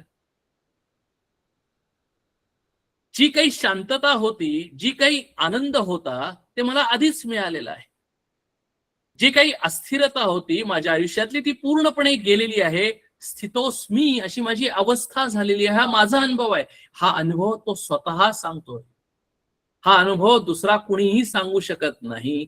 प्रत्येकाचा आपापला अनुभव आहे. अपने अपने राम. मी आणि माझं आयुष्य, मी आणि माझं मन, मी आणि माझा परमेश्वर. त्यामुळे हा जो अनुभव आहे तो परमेश्वर, मीच माझ्या परमेश्वराला माझा अनुभव सांगणं हेच प्रत्येकाचं आहे. कारण प्रत्येकाचा अनुभव हा वेगवेगळा असेल. कुठं केव्हा, ज्या वेळेला मी प्रवासामध्ये असेल तोपर्यंत. पण मी प्रवासाच्या शेवटी ज्या वेळेला डेस्टिनेशनला पोहोचतो, साधक ज्या वेळेला डेस्टिनेशनला पोहोचतो, त्यावेळेला प्रत्येक सिद्धाचा, प्रत्येक डेस्टिनेशनला पोहोचलेल्या माणसाचा प्रवास, अनुभव हा एकच आहे. आणि तो आता आपण, जसा आता आपण अर्जुनाचा पाहिला, तसा आपण आता कल्याण स्वामींचा किंवा या आत्मारामामध्ये असलेल्या शिष्याचा आहे तो आपण पाहूया. म्हणजे आता एवढ्या प्रस्तावाने नंतर आपल्याला लक्षात येईल की जो कोणी साधक असेल की जो हा प्रवास करेल आणि हा ज्या वेळेला डेस्टिनेशनला पोहोचेल त्यावेळेला तो एकाच मुक्कामाला पोहोचणार. त्याच्यामध्ये दुसरा कुठलाही स्वानुभव असूच शकत नाही. आता पाहूया आपण आत्माराम समास 5वा, स्वानुभव निरूपण. श्रीराम समर्थ. जय जयाजी स्वामी सर्वेश्वरा. आम्हा अनाथांची माहेरा, सार्थक झाले जी दातारा, तुमच्या कृपा कटाक्षे श्रीराम. त्वत्प्रसादात मयाच्युत. जसं अर्जुनाने सांगितलं की अच्युता तुझ्या प्रसादानी मी असा झालो, इथे कल्याण स्वामी किंवा आत्माराम ऐकणारा जो शिष्य आहे तो समर्थांना हेच सांगतोय, स्वतःचा अनुभव सांगतोय. पण त्याच्या आधी स्वतःच्या गुरूंना सांगतोय आहे की जय जयाजी स्वामी सर्वेश्वरा. आता गुरूंच्याकडे पाहण्याची त्याची दृष्टी कशी आहे बघा. तो समर्थ असं म्हणून उद्देशत नाही, तो रामदास स्वामी म्हणून उद्देशत नाही. त्याचं स्वतःच्याच गुरूंकडे पाहण्याचा दृष्टिकोन कसा आहे. सर्वेश्वरा.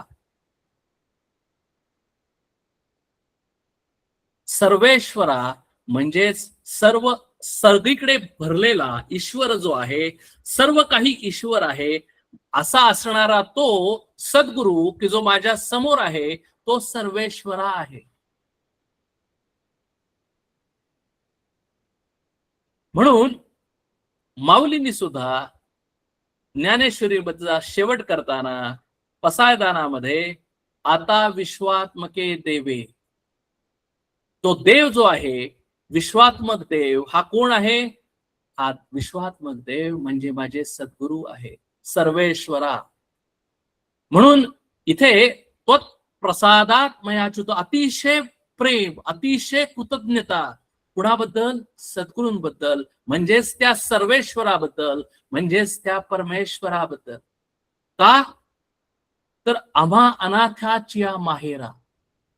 कारण का की अरे सद्गुरु, अरे परमेश्वरा, आतापर्यंतच्या ह्याच आयुष्यामध्ये नाही. कारण का की आतापर्यंत मी फक्त या 40-50 वर्षापूर्वीच पाहत होतो. पण मला असं लक्षात आलं की अरे जन्मानुजन्म मी ही यात्रा करतो आहे. जन्मानुजन्म माझा येरझारा चालू आहे. मला कुणी अनाथच नव्हता. अनाथ नव्हता याचाच अर्थ असा झाला की मी अनेक शरीर घेतोय, मी अनेक आई वडील घेतोय, मी अनेक कृती करतो आहे. माझा नाथ कोण आहे हेच मला माहिती नाही. माझा पती कोण आहे हे मला माहिती नाही.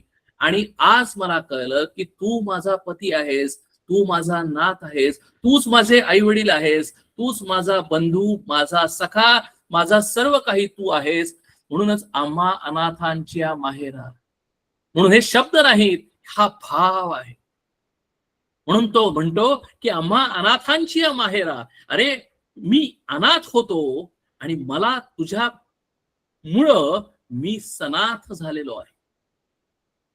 तू मला उपदेश दिल्यामुळे मी तुझ्या कुळामध्ये आलेलो आहे. बघा, ज्यावेळेला सद्गुरू त्या शिष्याला उपदेश करतात म्हणजेच काय करतात, ते सद्गुरूंच्या कुळामध्ये त्या शिष्याला प्रवेश देतात.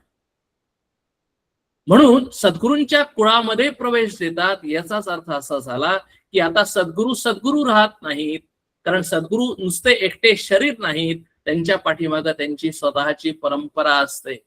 म्हणून गुरु परंपरा ही महत्वाची आहे. आणि कारण का की ते गुरु त्यांच्या गुरूंच्याकडून, त्यांचे गुरु त्यांच्या गुरूंच्याकडून, त्यांचे गुरु त्यांच्या गुरूंच्याकडून अशी ती परंपरा चालत असते. त्यामुळे त्याला सगळेजण इथं म्हणलेलं आहे की आम्हा अनाथांची माहेरा, म्हणून मला माहेरी आल्यासारखं वाटतं. कारण का माहेरी आल्यानंतर मी शांत होतो. माहेरी आल्यानंतर मी काय होतो, स्थिर होतो, स्थितोस्मी. माहेरी आल्यानंतर माझ्या मनामध्ये कुठलेही कॉन्फ्लिक्ट सुरत नाहीत. माहेरी आल्यानंतर मी एकदम क्लॅरिटी येते. माझ्या मनामध्ये कुठलेही प्रश्न नाहीत, माझ्या मनामध्ये करणे, मी एकदम शांत होतो. बघा, आम्ही ज्यावेळेला माहेरी जातो, स्त्रिया ज्यावेळेला माहेरी जातात, आपल्या माहेरी गेल्यानंतर, सासरहून माहेरी गेल्यानंतर त्यांना खूप बरं वाटतं, त्यांना खूप आनंद होतो, त्यांना खूप शांतता लाभते, मन हलकं होतं, डोक्यावरचा भार कमी होतो, टेन्शन कमी होतो, भीती कमी होते, चिंता कमी होते. त्यालाच माहेरा असं म्हटलेलं आहे. पुढचा शब्द वापरतो की सार्थक झाले जी दातारा तुमच्या कृपा कटाक्षे. परत तोच शब्द की सर्वेश्वरा, हे गुरु, तुमची कृपा कटाक्ष मला मिळाल्यामुळे नष्टो मोहा स्मृतिर्लब्ध्वा तत्प्रया प्रसादात मयाच्युत. तत्प्रसादात म्हणजेच कृपा कटाक्षात, की तुमचा प्रसाद मिळाल्यामुळे, तुमचा कृपा कटाक्ष मिळाल्यामुळे, तुमचा आशीर्वाद मिळाल्यामुळे काय झालं, तर माझ्या आयुष्याचं सार्थक झालं. नॉर्मल माणूस काय म्हणतो की माझ्या आयुष्याचं सार्थक कधी होईल, मला नोकरी लागली की माझ्या आयुष्याचं सार्थक होईल, माझी मुलं बाळ शिकली की माझ्या आयुष्याचं सार्थक होईल, त्यांचं लग्न झाली माझं आयुष्याचं सार्थक होईल, मला नातवंड झाली की माझ्या आयुष्याचं सार्थक होईल, मला निवांतपणानं कम्फर्टेबल लाईफ मिळावं, माझ्या आयुष्यात कुठलेही प्रॉब्लेम्स आले नाहीत, माझी सगळी संकट सोडवली जातील, म्हणजे माझ्या आयुष्याचं सार्थक होईल. हे सगळे शब्द या शरीराच्या अनुषंगाने आहे. आणि म्हणून इथे हा शब्द वापरतो की सार्थक झाले जी दातारा तुमच्या कृपा कटाक्षे. माझ्या आयुष्याचं जन्म मी जे आयुष्य काढलेलं आहे, जन्म ह्या आयुष्यामध्ये मी भटकत होतो, मला शांती नव्हती, मला आनंद नव्हता, मी अस्थिर होतो, म्हणजे मी एका जागेवर नव्हतो. म्हणजे काय करत होतो, सारखा येरझारा घालत होतो. आणि ज्यावेळेला मी एकाच जागेवरून स्थिर राहत नाही, याचाच अर्थ असा झाला की माझ्या आयुष्यामध्ये अनेक दुःख, अनेक प्रॉब्लेम्स, अनेक चिंता येतात. ते सगळं काही निघून झालं, माझ्या आयुष्याचं सार्थक झालं. सार्थक झाले जी दाता, मी कृतकृत्य झालो, मी धन्य झालो. आता मला काहीही मिळवण्यासारखं राहिलेलं नाही. बघा ती भावना कशी आहे बघा. ज्या वेळेला माझ्या आयुष्याचं सार्थक होतं, त्यावेळेला मला काहीही मिळवायसारखं राहत नाही. मला सर्व काही मिळालं असं माझ्या मनामध्ये भाव असतो. आणि माझ्या मनामध्ये ज्या वेळेला असा भाव असतो, त्याच वेळेला मी स्थिर होतो, स्थितोस्मी. ज्या वेळेला माझ्या मनामध्ये असा भाव असतो, त्याच वेळेला माझ्या मनामध्ये कुठलेही कॉन्फ्लिक्ट, कुठलेही डाऊट्स, कुठल्याही शंका, कुठलाही प्रश्न येत नाहीत. त्याच वेळेला मला असं वाटतं की माझ्या जीवनाचं सार्थक झालं. म्हणून दातारा म्हणजे तू देणारा आहेस आणि मी घेणारा आहे. म्हणून रिलेशन कसं आहे बघा, की येथे शिष्य घेतो आहे आणि गुरु देतो आहे. म्हणून पहिल्याच ओवीमध्ये शिष्य स्वतःचा अनुभव सांगतो आहे की जय जयाजी स्वामी सर्वेश्वरा, आम्हा अनाथांची माहेरा, सार्थक झाले जी दातारा तुमच्या कृपा कटाक्षे श्रीराम. जर कृपा कटाक्ष टाकला नसता, जर तुम्ही मला हे शिकवलं नसतं, जर तुम्ही मला हे सांगितलं नसतं, जर तुमच्याकडून हे सर्व काही इलॅबोरेशन, निरूपण, प्रवचन हे जे सगळं आहे त्याचं एक्सप्लेनेशन जर ऐकलं नसतं तर मला हे कधीही कळलं नसतं. कृपा म्हणजे असं हाही आमच्या अध्यात्मातला एक मिसअंडरस्टँडिंग आहे. कृपा कटाक्ष म्हणजे गुरु असा हात वरती करतात आणि त्या हाताच्या मध्यभागातून असे किरण बाहेर पडतात आणि ते किरण त्या शिष्याच्या डोक्यामध्ये जातात आणि तो शिष्य एकदम मुक्त होतो. असं जे सिनेमामध्ये दाखवलं जातं असा आमचा जो समज आहे तो पूर्णपणे गैरसमज आहे. There is no shortcut, there is no instant gratification in Adhyatma, in Paramartha, in spiritual life. Why?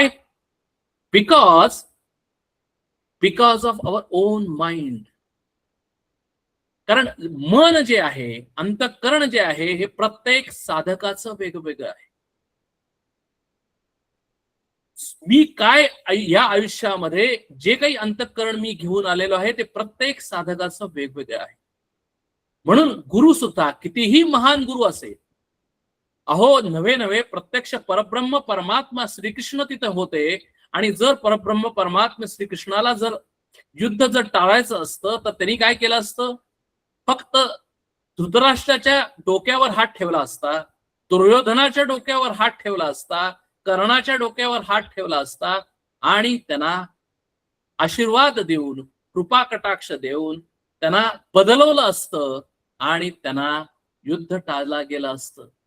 पण तसं होत नाही, कारण नुसती कृपा कटाक्ष म्हणजे एक प्रोसेस नाही, एक नुसतं फक्त किरण येतात असं नाही, तर ती प्रोसेस म्हणजे अशी आहे की जसं भगवंतानी अर्जुनाला गीता सांगितली आणि अर्जुनाचा मनाचा पालट झाला, अर्जुनाचं मन चेंज झालं, अर्जुनाचा जो स्वभाव होता तो चेंज झाला. म्हणजेच अर्जुनाच्या मनातले सगळ्या कामना गळून पडल्या, अर्जुनाच्या मनात असलेला अभिमान संपला, अर्जुनाच्या मनात असलेले सगळे चिंता काळजी चित्तामध्ये असलेल्या त्या सगळ्या निघून गेल्या. त्याच वेळेला त्याला स्वानुभव आला, त्याच वेळेला तो सार्थक झाला. आणि ही जी प्रोसेस आहे ती साधनानी होते. फक्त गुरु आम्हाला साधना काय करायची, कशी करायची, साधना केल्यानंतर काय होतं हे सांगतात. हे सांगणं, हे समजावून देणं हे म्हणजेच कृपा कटाक्ष होय. तव प्रसादात मयाच्युत, भगवंतानी काय प्रसाद दिला? गीता सांगून हा प्रसाद दिलेला आहे. दासबोध सांगून कृपा कटाक्ष आम्हाला समर्थांनी दिलेला आहे. पण आमची अशी अपेक्षा असते की नुसतं आम्हाला एवढं सांगू नका, बाकीचं पण सगळं तुम्हीच करा. असं होत नाही. साधना आमची आम्हालाच करायला लागते. आणि म्हणून जर आमच्या आयुष्याचं जर सार्थक व्हायचं असेल, आमच्या आयुष्यामध्ये जर आम्हाला कृतकृत्यता पाहिजे असेल, आमच्या आयुष्यामध्ये आम्हाला नष्टो मोह स्मृतिर्लब्ध्वा गतो स्थितोस्मी गत संदेहा असा अनुभव जर पाहिजे असेल तर आम्हाला जीव तोडून साधना केली पाहिजे. आणि म्हणून आम्हाला हे सगळे ते स्टेक होल्डर्स आहेत ते समजावून घेतले पाहिजेत. म्हणजे माझा रोल काय, साधकाचा या संबंध सगळ्या प्रोसेसमध्ये रोल काय, गुरूंचा या सगळ्या प्रोसेसमध्ये रोल काय, या प्रोसेसमध्ये नक्की काय होणार आणि काय केल्यानंतर साधनेचा रोल काय, साधनेनी नक्की केल्यानंतर त्याच्यावर मनावर जो काय परिणाम होणार आहे त्या मनाचा रोल काय, हे सगळं मला स्टेक होल्डर आणि प्रोसेस समजून घेतली तरच मला साधनेमध्ये पुढे जाता येईल. म्हणून हा कल्याण स्वामी हा शिष्य सुद्धा सांगतो, स्वतःचा अनुभव सांगतो की या मनाचे निसंगती जन्म घेतले पुनरावृत्ती, माया माईक असोनी भ्रांती, वरपडा झालो होतो श्रीराम. तो शिष्य सांगतो, काय सांगतो की अरे प्रॉब्लेम तुमचा नाही, प्रॉब्लेम या समाजाचा नाही, प्रॉब्लेम माणसांचा नाही, प्रॉब्लेम फक्त माझा आणि या माझ्या मनाच्या संगतीचा प्रॉब्लेम आहे. हे मन कुणाचं आहे? माझा आहे. या मनाची निसंगती. अरे या मनाच्यामुळं, या मनाच्या संगतीत मी राहिलेलो असल्यामुळे म्हणजे काय झालं की या मनाचं मी ऐकल्यामुळे, मनाने सांगितलं की आता मला हे केलं पाहिजे, मला ते केलं पाहिजे, मला संपत्ती मिळवली पाहिजे, मला वडा खाल्ला पाहिजे, मला ह्या पद्धतीने बोललं पाहिजे, ह्या पद्धतीने कुणाला तरी म्हणलं पाहिजे, अशा पद्धतीने ज्याला मी वागतो, कुणाच्यामुळे वागतो? या मनाची निसंगती.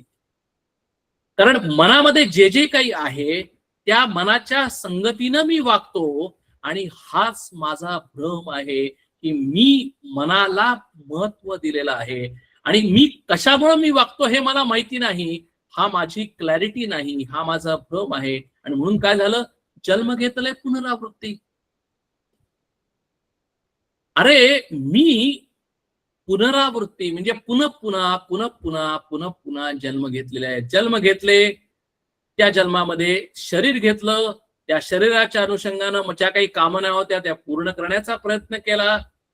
त्या कामना पूर्ण झाल्यानंतर नवीन कामना निर्माण केल्या, जर तो मनुष्य जन्म असेल तर.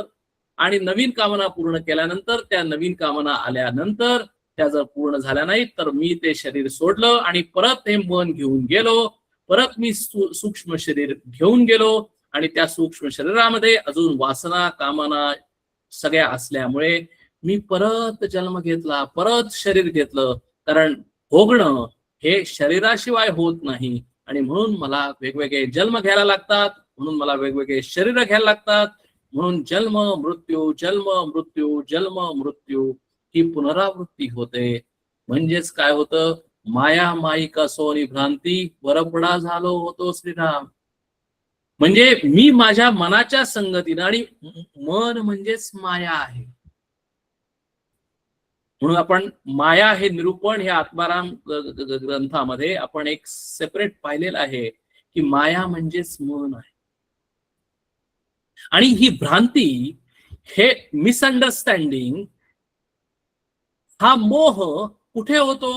हा मनामध्येच होतो, हा मायेमध्येच होतो. आणि म्हणून आम्ही काय म्हणतो? आम्ही मायेमध्ये आहोत, आम्ही मायेमध्ये आहोत आणि आम्ही मायेला घट्ट पकडतो आणि वरपडा झालो होतो. आणि काय होतो?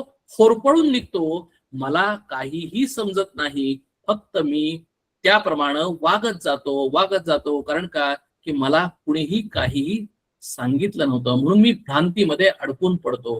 भ्रांती म्हणजेच भ्रम, भ्रम म्हणजेच मोह, मोह म्हणजेच मिसअंडरस्टँडिंग, मिसअंडरस्टँडिंग म्हणजेच माझ्या मनामध्ये असलेले, माझ्या मायेमध्ये असलेले सर्व काही विषयांबद्दल असलेली आसक्ती, सर्व काही विषयांबद्दल असलेलं प्रेम, यालाच भ्रांती असं म्हटलेलं आहे. म्हणजे मन, माया, भ्रांती हे सगळं होतं या माझ्या मनामध्ये. आणि म्हणून या साधनेनं काय होतं?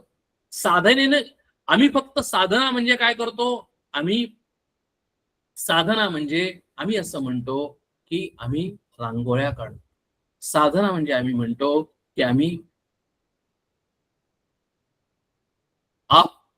आम्ही दासबोधाचं वाचन करतो, पठण करतो, पारायण करतो. साधना करतो म्हणजे आम्ही भजन करतो, साधना करतो म्हणजे आम्ही पूजा करतो, साधना करतो म्हणजे आम्ही नामस्मरण करतो, साधना करतो म्हणजे आम्ही मेडिटेशन करतो, साधना करतो म्हणजे जे जे काही आम्हाला गुरूंनी सांगितले ते सर्व काही करतो. हे चुकीचं आहे का? हे काहीही चुकीचं नाही. मग ह्याच्यामध्ये प्रॉब्लेम काय आहे? भ्रांती कुठे आहे? आम्ही ते समजून उमजून करत नाही. समजून उमजून करणं म्हणजे काय? तर त्याचा अर्थ काय आहे? आम्हाला नामस्मरण हा जर साधना दिली असेल तर आम्ही काय करतो? नामस्मरण करतो. म्हणजे काय करतो? जर सद्गुरूंनी आम्हाला सांगितलं असेल 10 माळा करा, 10 माळा आम्ही दिवसातून करतो. 10 माळा केल्यानंतर काय सांगितलंय आम्हाला? नामस्मरण करा. म्हणजे जो काही आम्हाला मंत्र दिलेला असेल त्या मंत्राचं श्रीराम जय राम असेल, की नमः शिवाय असेल, किंवा ओम गंग गणपतये नमः असेल, कुठल्याही जो मंत्र दिला असेल त्या मंत्राने आम्ही नामस्मरण करतो आणि आम्ही म्हणतो की माझी साधना पूर्ण झाली. आता ह्याच्यामध्ये भ्रांती काय आहे? ह्याच्यामध्ये मिसअंडरस्टँडिंग काय आहे? मला काय वाटतं की अरे मी जर 10 माळा केल्या आणि अशा पद्धतीने मी जप केला की माझी साधना झाली, आणि साधना झाली की माझा परमार्थ झालं, माझं अध्यात्म झालं असं मला वाटतं.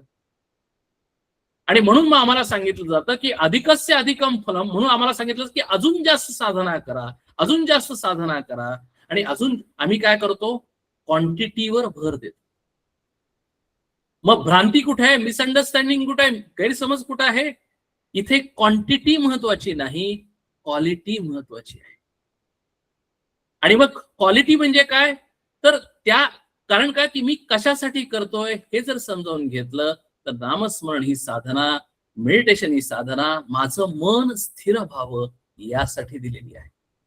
म्हणजे ज्या वेळेला मी नामस्मरण करतो त्यावेळेला माझ्या मनामध्ये दुसऱ्या कुठल्याही वृत्ती, कुठलेही विचार येता कामा नयेत हे साधकांनी तपासलं पाहिजे. माझ्या मनामध्ये त्या फक्त मंत्राची वृत्ती म्हणजे श्रीराम ही वृत्ती माझ्या नामस्मरण करत असताना माझ्या मनामध्ये राहते की नाही हे साधकांनी पाहिलं. आणि जर ती राहत नसेल तर मी कशा पद्धतीने करू म्हणजे ती वृत्ती राहील याचं अनालिसिस केलं पाहिजे, या पद्धतीने केलं पाहिजे. म्हणून प्रत्येक साधना करताना मी साधना का करतो, कशासाठी करतो, कुणासाठी करतो आणि काय केल्यानंतर काय होणार आहे हे जर मी समजावून घेतलं तर माझंच साधनेबद्दल असलेला भ्रम दूर होईल. कारण का की साधना आम्ही मायेमध्येच साधना करतो. म्हणून माया ही जर भ्रम असेल तर आमची साधना सुद्धा भ्रमच आहे जर आम्ही तो समजून उमजून केला नाही तर. आणि म्हणून आम्हाला ते सांगतं कोण तर सद्गुरू हे सांगतात आणि सद्गुरू सांगितल्यानंतर आम्ही ते करणं, तशा पद्धतीने करणं हे आमचं काम आहे. आणि म्हणून इथे पुढे म्हणतात की जी मी मानव किंकर एक एकी झाले विश्वंभर संदेह तुटला थोर यातायातीचा श्रीराम. बघा सेम एक्झॅक्टली सेम शब्द, संदेह तुटला थोर, नष्टो मोह स्मृतीर लब्ध्वा तत्प्रसादात मयाच्युत स्थितोस्मी गत संदेह. संदेह तुटला थोर. काय झालं होतं तर माझ्याच मनामध्ये अनेक संदेह निर्माण झालेले होते की मी करतोय ते बरोबर करतोय का, अशाच पद्धतीने जीवन जगायचं असतं का, हेच माझं कर्तव्य आहे का, कुठलं कर्तव्य बरोबर आहे, कुठलं कर्तव्य जास्त प्रायोरिटीज आहे. माझी अनेक कर्तव्य आहेत. मी कुणाचा तरी वडील आहे, मी कुणाचा तरी मुलगा आहे, मी कुणाचा तरी आई आहे, मी कुणाचा तरी भाऊ आहे. असे अनेक संदेह माझ्या मनामध्ये येतात की कुठलं प्रायोरिटी आहे, कुठलं बरोबर आहे. आता मला सून आलेली आहे, असं माझा मुलगा आहे, आता माझे गुरु आहेत, कुणाकुणाकडे मी लक्ष देऊ, कोण प्रायोरिटी, असे अनेक प्रश्न, असे अनेक संदेह तुटला थोर. आणि या संदेहातनं काय झालेलं होतं तर मी पुनरावृत्ती घेतली होती, यातायात होती. आणि म्हणून काय झालो, मी मानवी किंकर झालेलो होतो, मी दास झालेलो होतो. मी दास म्हणजे दास जो झालेला असतो त्याच्याच आयुष्यामध्ये प्रॉब्लेम असतात. म्हणूनच आमच्या आयुष्यामध्ये अनेक प्रॉब्लेम आहेत, आमच्या आयुष्यामध्ये अनेक इश्यूज आहेत, आमचं आयुष्य अस्थिर आहे. परत परत मी मुद्दाम बोलतो, आमचं आयुष्य हे टेन्शन युक्त आहे, आमचं आयुष्य हे चिंताजनक आहे, आमचं आयुष्य कॉम्प्लेक्स आहे, आमच्या आयुष्यामध्ये भीती आहे, संकट आहेत, सर्व काही आहे. आणि म्हणून इथे म्हणतात की म्हणून काय झालं, ट्रान्सफॉर्मेशन काय बघा, तिथं काय विचारलं, शब्द वापरलाय नष्टो मोह स्मृतीर लब्ध्वा. स्मृतीर लब्ध्वा इथं काय झालं, एक एकी झालंय विश्वंभर. ट्रान्सफॉर्मेशन काय झालं की आता मी इथं विश्वंभर झालोय. विश्वंभर झालोय म्हणजे काय झालोय, मी आता स्वानुभव आहे, तुका आकाशा एवढा. मी स्वतः सर्वेश्वर झालो आहे, मी स्वतः आता विश्वंभर झालो आहे, मी आता स्वतः परमेश्वर झालेलो आहे. मी अहम ब्रह्मास्मी असा हा स्वानुभव त्या शिष्याला आलेला आहे. आता हा विश्वंभर झालेला आहे. आता जर तसं जर बघितलं तर तोच माणूस आहे, तोच अर्जुन आहे, तोच कल्याण स्वामी आहे की जो त्याच शरीरामध्ये राहत होता, त्याच शरीराला कल्याण स्वामी म्हणलेलं होतं, त्याच शरीराला अर्जुन म्हणलेलं होतं. मग बदललं काय, बदललं एवढंच की तेच तुकाराम महाराज म्हणत होते की तुका झाला आकाशा एवढा. का तर आता मी शरीरावर माझी प्रायोरिटी नाही, मनावर माझी प्रायोरिटी नाही, या विषयांवर माझी प्रायोरिटी नाही. मी आता माझ्याच आत असलेल्या आत्मारामाच्या दर्शनाने, आत्मारामाच्या समजुतीने ते समजल्यामुळे मी आता स्वतःला मी काय समजायला लागलो, नवे नवे मला काय माझं रिअलायझेशन काय आहे, अहम ब्रह्मास्मी इति. आता ते अहम ब्रह्मास्मी इति हे कशाच्या अनुषंगाने आहे, शरीराच्या अनुषंगाने नाही. शरीराचा निराश केलेला आहे, मनाचा निराश केलेला आहे, आणि शरीर आणि मन या दोन्हींचा निराश केला, नाश नाही, त्याच शरीरामध्ये आहे, त्याच मनामध्ये आहे, तेच माझं मन आहे, तेच माझं शरीर आहे. पण त्या शरीरामध्ये असताना, तेच मन असताना मी म्हणतो की मी आता शरीर नाही, मी आता मन नाही, मी आता आत्मा आहे, मी आत्माराम आहे. त्या आत्मारामाचं ज्यावेळेला मला दर्शन होतं, नवे नवे दर्शन कसं होतं, दर्शन तो आत्माराम आहे असं नाही, तर मी स्वतः आत्माराम आहे, मी स्वतः विश्वंभर आहे, अहम मी स्वतः ब्रह्मस्वरूप आहे, असं ज्या वेळेला मला स्वानुभव येतो, त्याच वेळेला मी स्थिर होतो, त्याच वेळेला माझा मोह नष्ट होतो. It is catch-22 situation. हे तरी आधी होतं किंवा ते तरी आधी होतं ऍक्च्युली दोन्ही एकाच वेळेला होतं, त्याच वेळेला सर्व काही होतं. म्हणजे काय होतं, मोही नष्टो मोह स्मृती, हे दोन वेगवेगळे श्लोक नाहीत, हे सुद्धा एकाच समासामध्ये एका पाठोपाठ एक दिलेला स्वानुभव इथे कल्याण स्वामी किंवा शिष्य सांगतायत की काय होतं, अरे मी दास होतो पूर्वी, मी किंकर होतो, आणि म्हणून माझं आयुष्य बिचाऱ्यासारखं होतं. मी बिचारा 5 फूट 6 इंचाचा बिचारा होतो, मी शरीररूपी होतो, माझं शरीररूपी असल्यामुळे मी जन्म घेणारा होतो, त्यामुळे ऑटोमॅटिकली मी मृत्यू पावणार होतो, त्यामुळे मला मृत्यूची भीती होती, त्यामुळे मला माझ्या आयुष्यामध्ये प्रॉब्लेम्स होते, माझी संकट होती, माझी स्वतःची माणसं होती, माझ्या स्वतःच्या कामना होत्या, तर त्या कामना पूर्ण होतात की नाही याची मला काळजी होती. हे सर्व काही आता होतं, ते सर्व काही गेलेलं आहे. आता माझं मन स्वच्छ झालेलं आहे. आता मनामध्ये कुठलीही कामना नाही, मनामध्ये कुठलीही इच्छा नाही, मी अतृप्त नाही, मी पूर्ण आहे. एकाएकी झाले विश्वंभर, आणि विश्वंभर झालेलं असल्यामुळे, सर्वेश्वर झालेलं असल्यामुळे, ब्रह्मस्वरूप झालेलं असल्यामुळे संदेह तुटला आहे, आणि संदेह तुटला असल्यामुळे आता यातायात नाही, जन्म मृत्यू नाही, काहीही नाही. आणि मग काय होतं, मग त्यामुळे काय झालं, मग साहजिकच आहे, मी संसारापासून सुटलो, पहिलं पार पावलो, मीच सकळ विस्तारलो, सर्वाभूती श्रीराम. मग काय झालं सांगितलं की अरे पूर्वी मी म्हणत होतो की मीच विवेक आहे, आता काय झालं, आता मी या संसारातून सुटलो. आता काय आहे, जर मी अहम ब्रह्मास्मी असं जर माझा अनुभव असेल, स्वानुभव असेल, मी स्वतः ब्रह्मस्वरूप असेल, तर तेच ब्रह्मस्वरूप सर्वांच्या मध्ये आत आहे, तसंच आहे की जसं माझ्या आत आहे. त्यामुळे मी विश्वंभर झालेलो आहे.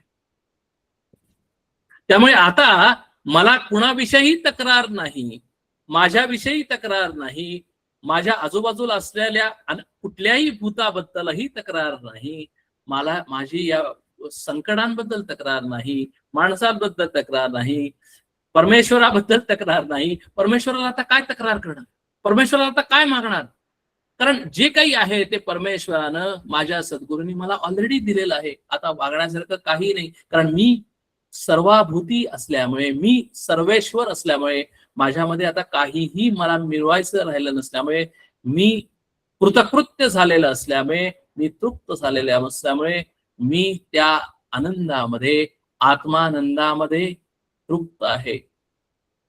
आता मी कसा आहे, मी स्वतः आत्माराम स्वरूप आहे. मी स्वतः, आता दर्शन होतं म्हणजे काय होतं बघा, दर्शन होतं म्हणजे आता आपल्याला कळलं असेल की दर्शन होतं म्हणजे आता मी कुठली तरी वस्तूचं दर्शन घेतो, मी आता रामाचं दर्शन घ्यायला रामाच्या मंदिरामध्ये जातो आणि मला रामाचं दर्शन होईल. तसं इथं आत्मारामाचं दर्शन होत नाही. दर्शन होणं, आत्मारामाचं दर्शन होणं म्हणजे आत्माराम समजणं. आत्माराम समजणं म्हणजेच माझं स्वतःचं स्वरूप समजणं. माझं स्वतःचं स्वरूप समजणं म्हणजेच या विश्वाचं स्वरूप समजणं. या विश्वाचं स्वरूप समजणं म्हणजेच सद्गुरूंचं स्वरूप समजणं. सद्गुरूंचं स्वरूप समजणं म्हणजेच सर्वाचं स्वरूप समजणं. आणि यातून एकच करणं की अरे हे एकच आहे. आता सर्व काही एकच आहे, म्हणजे एकच विश्वेश्वर आहे, एकच ब्रह्मस्वरूप आहे, मीही ब्रह्मस्वरूप आहे, सर्व काही ब्रह्मस्वरूप आहे. ब्रह्मार्पणम ब्रह्म हवी ब्रह्माग्नौ ब्रह्मणाहुतम ब्रह्मैव तेन गंतव्यम ब्रह्म कर्म समाधिना. म्हणजे खाणाराही ब्रह्म, जे अन्न खातोय तेही ब्रह्म, जे अन्न पकवतोय तोही ब्रह्म, खाल्ल्यानंतर होणार तेही ब्रह्म, सर्व काही ब्रह्म. या जगामध्ये ब्रह्मा व्यतिरिक्त काहीही नाही. म्हणजे या शरीराचं आता करता करविता ब्रह्मच आहे, या मनाचाही करता करविता तो ब्रह्मच आहे. आता माझं स्वतःच काहीही नाम आणि स्वरूप, नाम आणि रूप स्वतः काहीही उरलेलं नाही. मला आता स्वतःच अस्तित्वच नाही. त्यामुळे आता मी त्या परब्रह्माशी एकरूप झालेलो आहे. आणि म्हणून आता तिथे गुरुही नाही आणि तिथे शिष्यही नाही. कारण का की गुरु आणि शिष्य एकच झाले. आता बघा, शेवटचा अनुभव हा तिथं सांगितला तो म्हणजे काय झालं, की आता सर्व काही सर्वम खलविदम ब्रह्म, सर्व ब्रह्म स्वरूप झालेलं आहे. म्हणजे उठतो बसतो खातो पितो सर्व काही, अन्न खातो, लॅपटॉप मध्ये बघत असेल, बाहेर बघत असेल, झाडं झुडपं बघत असेल, पशु पक्षी बघत असेल, माणसांमध्ये वागत असेल, सर्व काही करत असेल, तेच करतो आहे. पण आता फक्त अनुभव स्वानुभव वेगळा आहे. स्वानुभव आता एकच आहे की आता मी काहीही करत नाही, मी काहीही भोगत नाही, मला कुठलंही नामरूप नाही. मी फक्त आता करिष्ये वचनम तव. आता मी कशासाठी जिवंत राहिलेलो आहे? राहिलो केवळ उपचारापुरता. आता प्रारब्धानुसार शरीर काही दिवस राहणार आहे, म्हणून मी राहिलेलो आहे. आता शरीराचं जे जे काही कर्तव्य प्रारब्धाने सांगितलेलं असेल की इथून पुढे असं असं असं असं करणं आवश्यक आहे तुला, ते या शरीराकडून सर्व काही केलं जाईल. आणि ज्या वेळेला प्रारब्ध संपेल, त्यावेळेला हे शरीर पडेल, त्यावेळेला मी मुक्त होईल. मी आता परत ह्या शरीरामध्ये येणार नाही. परत यातायात संपली. याच कारण असं झालं की आता जे काही आहे ते फक्त ब्रह्मस्वरूप आहे. ही माझी स्वतःची अनुभव आहे, माझा स्वतःचा अनुभव आहे. असा हा सगळा प्रवास आहे. हा प्रवास आपण आता सुरुवात केली. हा प्रवास, हा समास, आत्मारामाचा शेवटचा प्रवास आपण पुढच्या रविवारी पाहू. आणि पुढच्या रविवारी आपण आत्माराम आणि समर्थ प्रस्थानत्रयी यांची सांगता करू. हरिओम तत्सत. प्रार्थना म्हणते. कल्याण करी राम राया राम राया, कल्याण करी देवराया. जनहित विवरी जनहित विवरी जनहित विवरी, कल्याण करी राम राया. तळमळ तळमळ होतची आहे होतची आहे, हे जन हाती धरी दयाळा, कल्याण करी राम राया. अपराधी जन चुकतची गेले, तुझा तुझी सावली दयाळा, कल्याण करी राम राया. कठीण त्यावरी कठीणची झाले, आता न दिसे उरी दयाळा, कल्याण करी राम राया. कोठे जावे काय करावे आरंभिली वो हरी दयाळा, कल्याण करी राम राया. दास म्हणे आम्ही केले पावलो, दयेसी नाही सरी दयाळा, कल्याण करी राम राया. राम राया, कल्याण करी देवराया, कल्याण करी राम राया. जय जय रघुवीर समर्थ. नेहमीप्रमाणे मी लाईन्स ओपन केलेल्या आहेत, ऑडिओ आणि व्हिडिओ. जर काही कोणाला शंका असतील, काही प्रश्न असतील, काही कॉमेंट्स असतील तर आपण विचारूया.